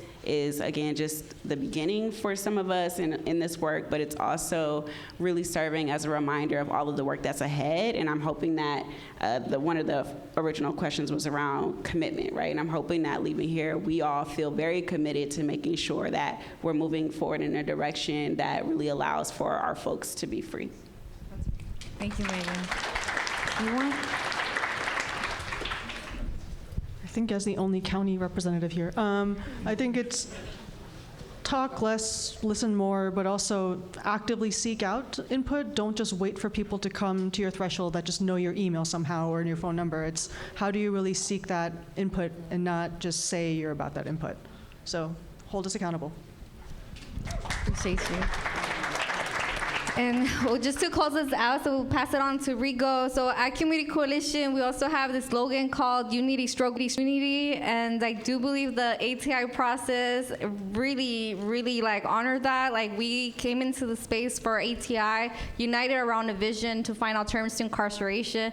The struggle was very real during those months, right? As we developed a set of recommendations, and we ended up unified around like a vision, right? And so I would just invite the struggle again, because conditions have changed and our communities are still in dire need, and we need to be a lot more bold and proactive in this next period. And so it can only be done with community folks in the table and their voices be centered. So appreciate you all for all the amazing, beautiful, powerful work you've been doing the last couple of years, and everybody else too who is on the ground as well. Much love. See what happens when there's a lot of excitement and enthusiasm and power in the room is we get even more power. So we have a representative from Supervisor Mitchell's office and Supervisor Hahn's office that also would like to share a quick reflection before we begin with the closing. So can you all help me out by coming back to your tables? Yes? All right. Okay. Let's go ahead and take your seats one more time. We're almost done. Thank you for hanging in there. Thank you, thank you. All right, who'd like to go first? All right. Hello, everybody. My name is Kyla Coates. I am the Senior Justice and Mental Health Deputy for Supervisor Janice Hahn. I haven't met you yet. Please come say hi. We are very excited to be here. On behalf of Supervisor Hahn, I would like to thank all of you for being here and for remaining committed to the Alternatives to Incarceration work.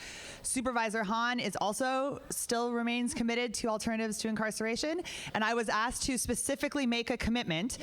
So there are a lot of amazing, and very important components of the ATI report. So in making a specific commitment, I am not committing to the other things. But in the name of specificity, Supervisor Hahn remains committed to implementing alternative crisis response. We know that for too long, if you've been in a mental health or suicidal crisis, you've only had the option of calling 911 and either getting an armed response or a physical health response, which may not also be appropriate. And so Supervisor Hahn has worked very hard with the support of the board in the last 2 years to have unarmed mental health crisis response teams who can respond 24/7 as of a few months ago to people in crisis. And we will remain committed to expanding that so that it becomes a real alternative to 911 and law enforcement response. So that is my specific commitment for now. Thank you all for being here. Thank you, Kyla. Hi, everyone. My name is Carolyn Terosis, and I am Supervisor Holly Mitchell's Senior Deputy for Economic and Workforce Development. And our Senior Justice Deputy, John Matthews, also wishes he could be here. But on behalf of Supervisor Mitchell, I also wanted to say thank you to all of you in this room. Thank you to our conveners for continuing this really important conversation. And in the spirit of commitments, Supervisor Mitchell wants to commit to you that we are still very committed to closing Men's Central Jail without a replacement.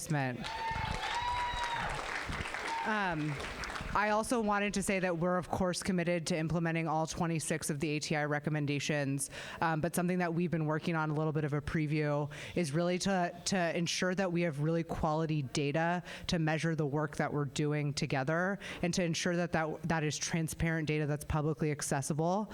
The previous panel mentioned co-governance. This is actually something very, very important to Supervisor Mitchell.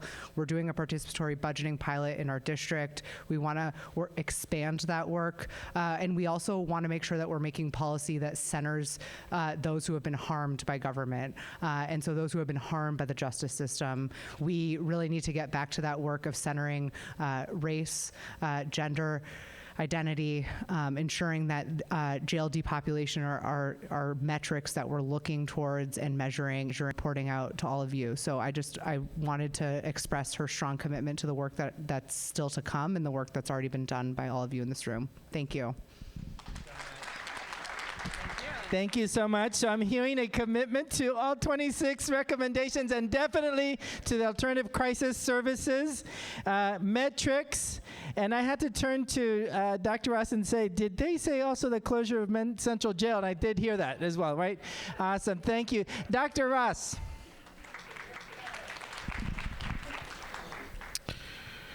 Thank you. Thank you for the supervisors, staff, and officers that were here today. A big round of appreciation for Rigo for taking us through this day. You have a future in conference facilitation. You should take that up. So, yeah, thank you for being here.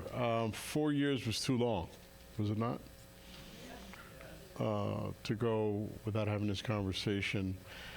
Let me just say to you, because most of you know, some of you know at least, I am retiring from the California Endowment effective September 1st after 24 years. And my experience with you and many of you in the ATI is a transformative highlight for me personally in my career as a leader at the California Endowment.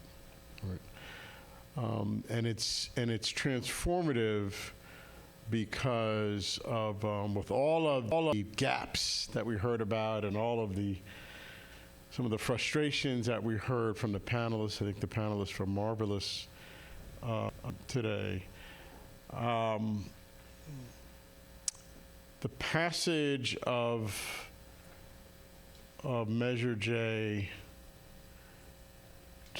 started with somebody's voice. One person's voice. One person's story.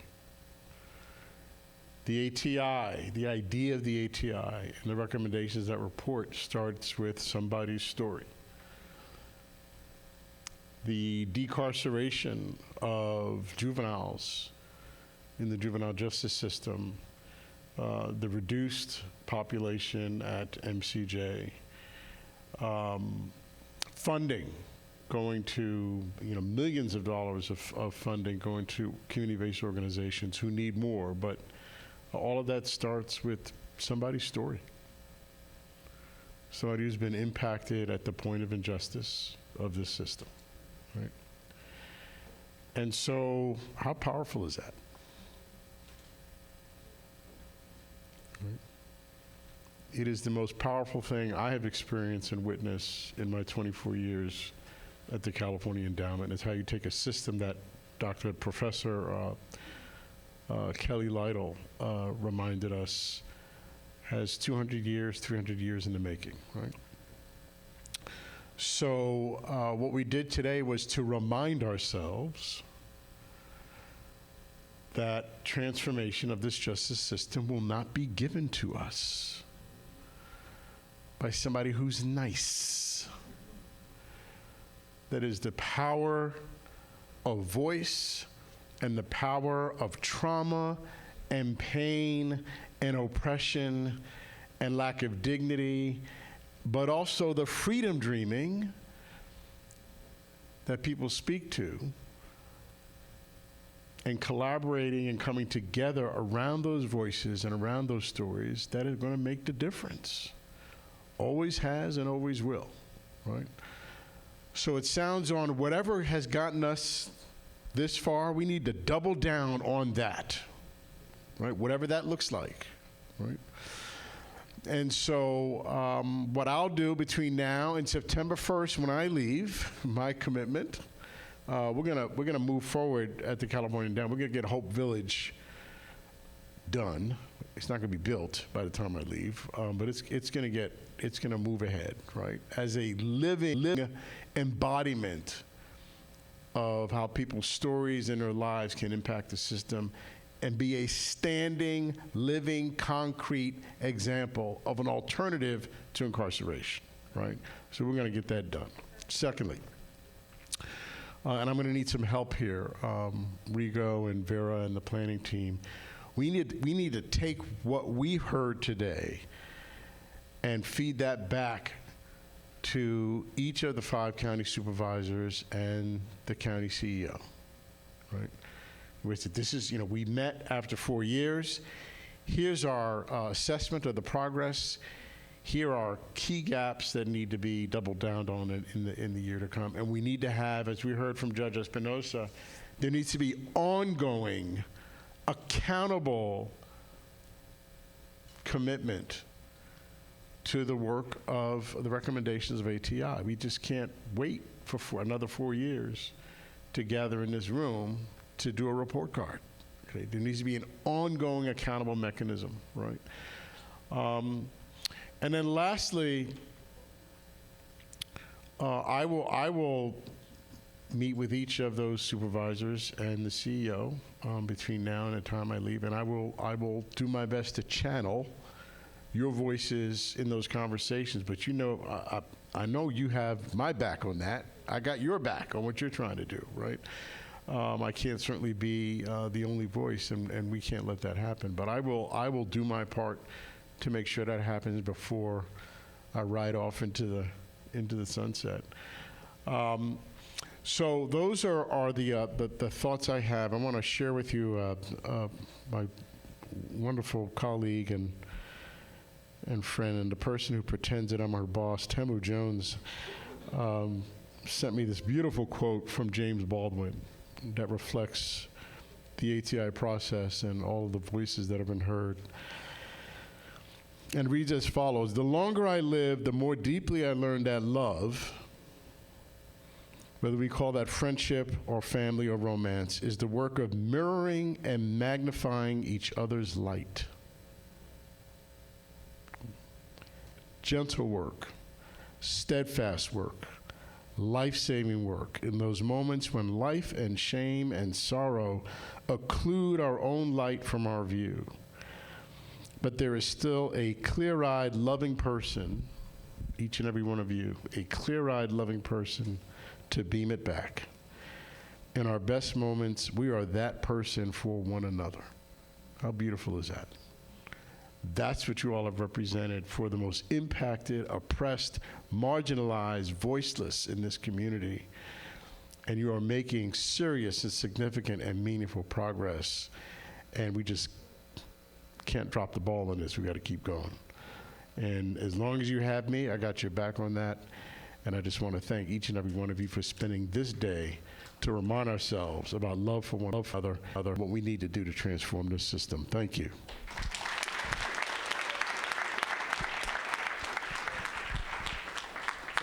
Before Dr. Ross sits down, what we wanted to do now is see if there are any.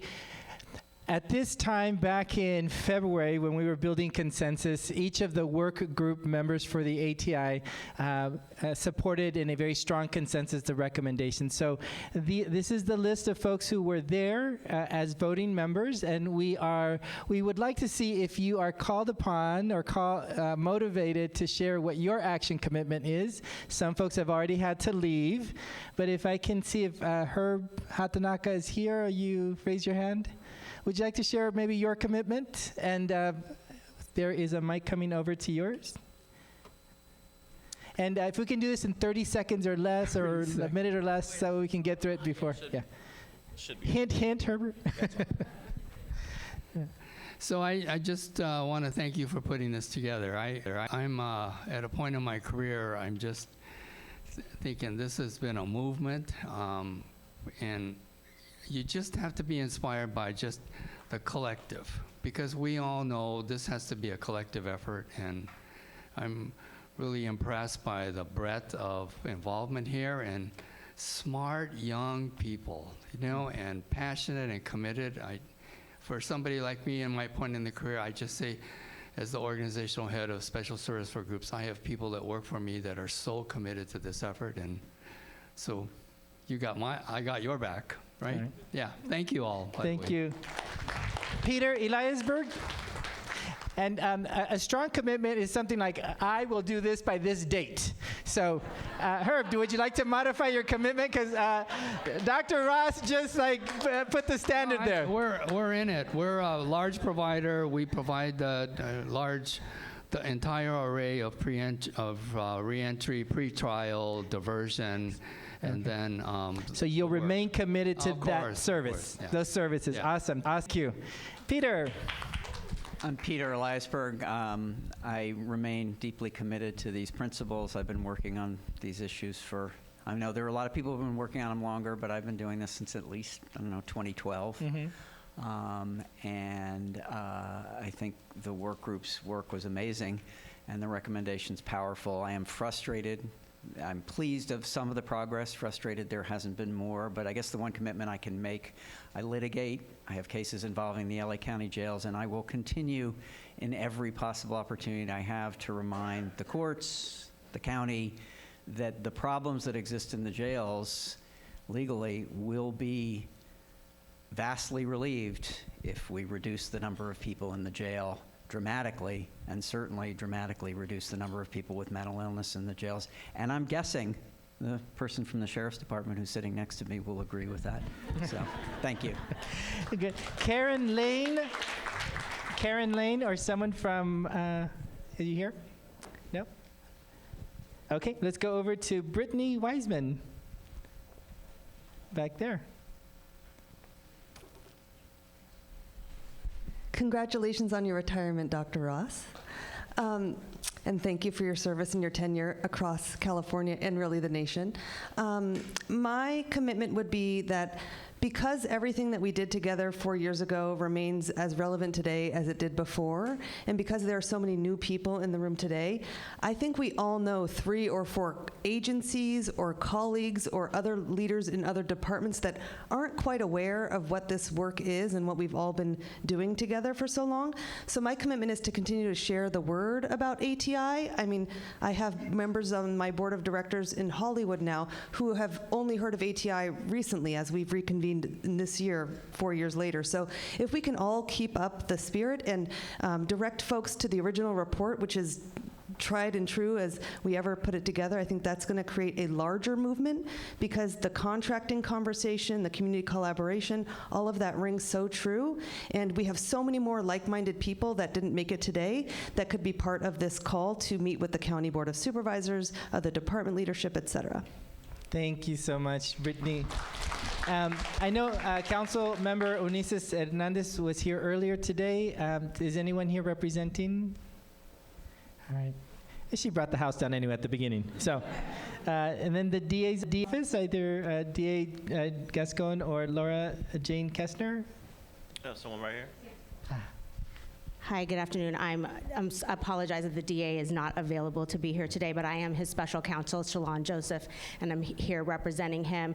And we can commit that we are dedicated to these principles of a care first model. We are trying to implement those through a variety of reentry and diversion programs that we are currently running and continue to want to run. And so we are dedicated to committing to keep continuing our work with Vera on the End Girls Incarceration project and grant, and also hopefully expanding our diversion projects that we already have running to be able to affect more individuals for an off-ramp from the carceral system. Thank you so much. Let's go over to Probation Chief Guillermo Viera Rosa. Anyone here representing that office? Okay. We have Cheryl Newman Tarwater, if you're still here. Okay, some folks had to leave. Assistant Sheriff Sergio Aloma. Good afternoon. I'll try and make it quick since I was given 30 seconds. I am here. I am Assistant Sheriff Sergio Aloma from the LA County Sheriff's Department. I'm here representing Sheriff Robert Luna. As you know, relatively recent elected, Sheriff Luna was, so he was not part of this group back in 2019 when the final report was completed and the recommendations were adopted. But I did meet with him this morning. He sends his regrets for not being able to be here. And he is committed to collaboration. One of the things that he has mentioned over and over again during his term is collaboration and partnership with not just our county partners and our community-based organizations and service providers, but our communities. And so his message is that he is absolutely committed to collaboration with this group and the recommendations, and he looks forward to working with everyone moving forward. Thank you so much. Thank you. Let's go over to Judge Peter Espinosa. The mic is coming right behind you. Thank you, Rigo. As one of the oldest people in the room, I'm retired and I'm tired, but I will make this commitment to you. I will go anywhere at any time and speak to anyone that needs to understand the principles of alternatives to incarceration. Thank you. Dr. Christina Galli from the Department of Health Services, are you still here? I was hoping you would announce that you're committed to coming back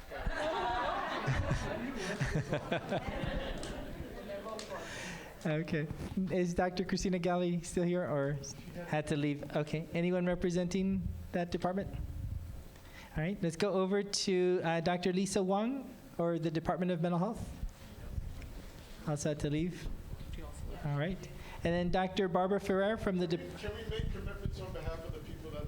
I think so. If they left, hey. And then is someone here representing Dr. Barbara Ferrer or the Department of Public Health? Oh, over in the corner. We're almost done. Hi, everyone. Thank you for hanging in there. On behalf of Dr. Ferrer, we definitely commit and to expanding community-based services that help people at risk of arrest or who have justice system involvement. And I think specifically we want to focus on breaking down any barriers to entering those services and accessing those services. Thank you for that commitment. Thank you. And then is the Public Defender's Office, Ricardo Garcia and or Ruben Marquez here? Hi, thank you. I'm Tom Moore with the Public Defender's Office on behalf of Ricardo Garcia, our department head, who was here most of the day. We are committed to the foundational strategies of ATI, honored to be a part of it in the beginning, honored to be a part of it now, as part of the entire indigent defense block in LA County with APD and with IDCO, our Indigent Defense Council Office, Independent Defense Council Office. We are always committed to alternatives to incarceration. We're committed to getting our clients into freedom. And at this point, we're also working very strongly with our rapid diversion program, which gets people who are suffering from mental illness out of jails and into the communities. And our commitment to expand that program throughout the county is something that we're here to say today. So thank you so much. Thank you. Office of the Alternate Public Defender, Julia Dixon. Anyone here? Right. Okay, here comes the mic. Good afternoon, everyone. I'm Kelly Buck with the Alternate Public Defender's Office. So on behalf of Erica Answatagi, we remain committed to the expansion of the rapid diversion program throughout the county so all of our clients are able to be diverted and not have the conviction on their record.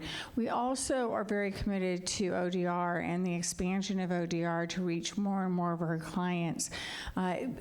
The Care First, Jail Last works, and you know this when you go to graduations and you see people that are completely rehabilitated and able to be reunified with their families. And this is something that brings joy to all of those that work in the system.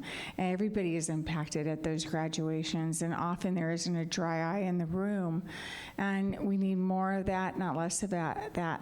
But for us to actually realize the dreams of the ATI work group, what we need to do is have an all hands on deck, use absolutely every available program and create new ones and create new avenues. And so we are very committed to coming up with creative solutions along those in addition to what ATI has proposed. And we have very specific recommendations that we continue to pitch and work on. And so that's where our commitment is.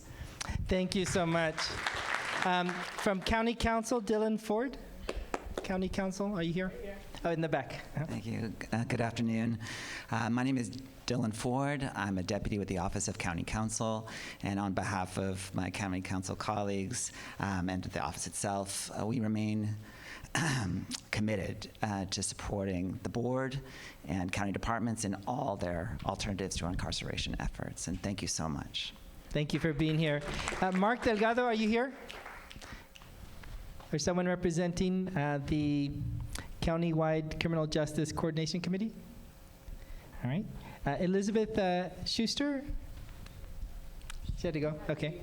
And then Maritza Dubi Uribe? Here it is.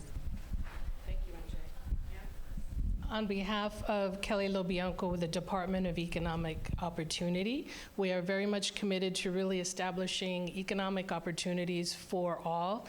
I proudly have my Fair Chance button. Our department was intimately involved in really engaging and educating businesses on the missed opportunity of hiring people with lived experience. We will continue to champion that effort and with your assistance even identify additional businesses and startups. I also commit to give to MJ tomorrow. Our department, we have just announced the Commercial Acquisition Fund which is for select I shouldn't say small, for select nonprofits to acquire land or buildings that are owned by the county and perhaps other government. Wow. $10 million in grants, not loans. Yes, ma'am. So there's a process. It's a quick turnaround, so that's why I'm really happy at this opportunity to share that. And another commitment, because we, like JCOT, are relatively new in the county family. We also are trying to not be the best kept secret. We have opportunities. I don't know if you know about the Micro Home Kitchen Enterprise Program, where, you know, some people found out they were like pizza chefs during the pandemic. And guess what? In partnership with the Department of Public Health, you can actually earn up to $100,000 making food out of your home to sell commercially. And hopefully, it's so wonderful that DEO also has the Office of Small Business. We have business incubator programs. We have youth programs. So we are here really to help give back and build better. Just in a word. Thank you so much. And finally, Kiwan Yu. Right here. Hi. You won't I have to sit? present data today, right? No, Good. but I am small potatoes. I'm not entirely sure why I'm on this list, but I can commit to trying to steward the pretrial data work as collaboratively and transparently as possible. Thank you. So just as we started the day, I'm going to ask Diana to offer us some sort of closing healing activity and process, and then Dr. Ross will have the last word. Wow. Look at you all. You're so beautiful and amazing. Thank you so much for being present. Can we just give all of you a round of applause?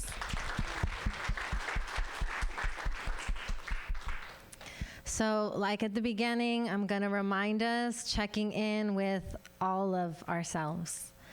So much mind work happened, so much heart work happened, and I just want you to check in with your body right now. And so maybe just take a few breaths. Inhale and exhale. Feel free to close your eyes if you need to. Inhale and exhale. Inhale and exhale. And I want you to just feel your body, how your spirit is showing up in your body.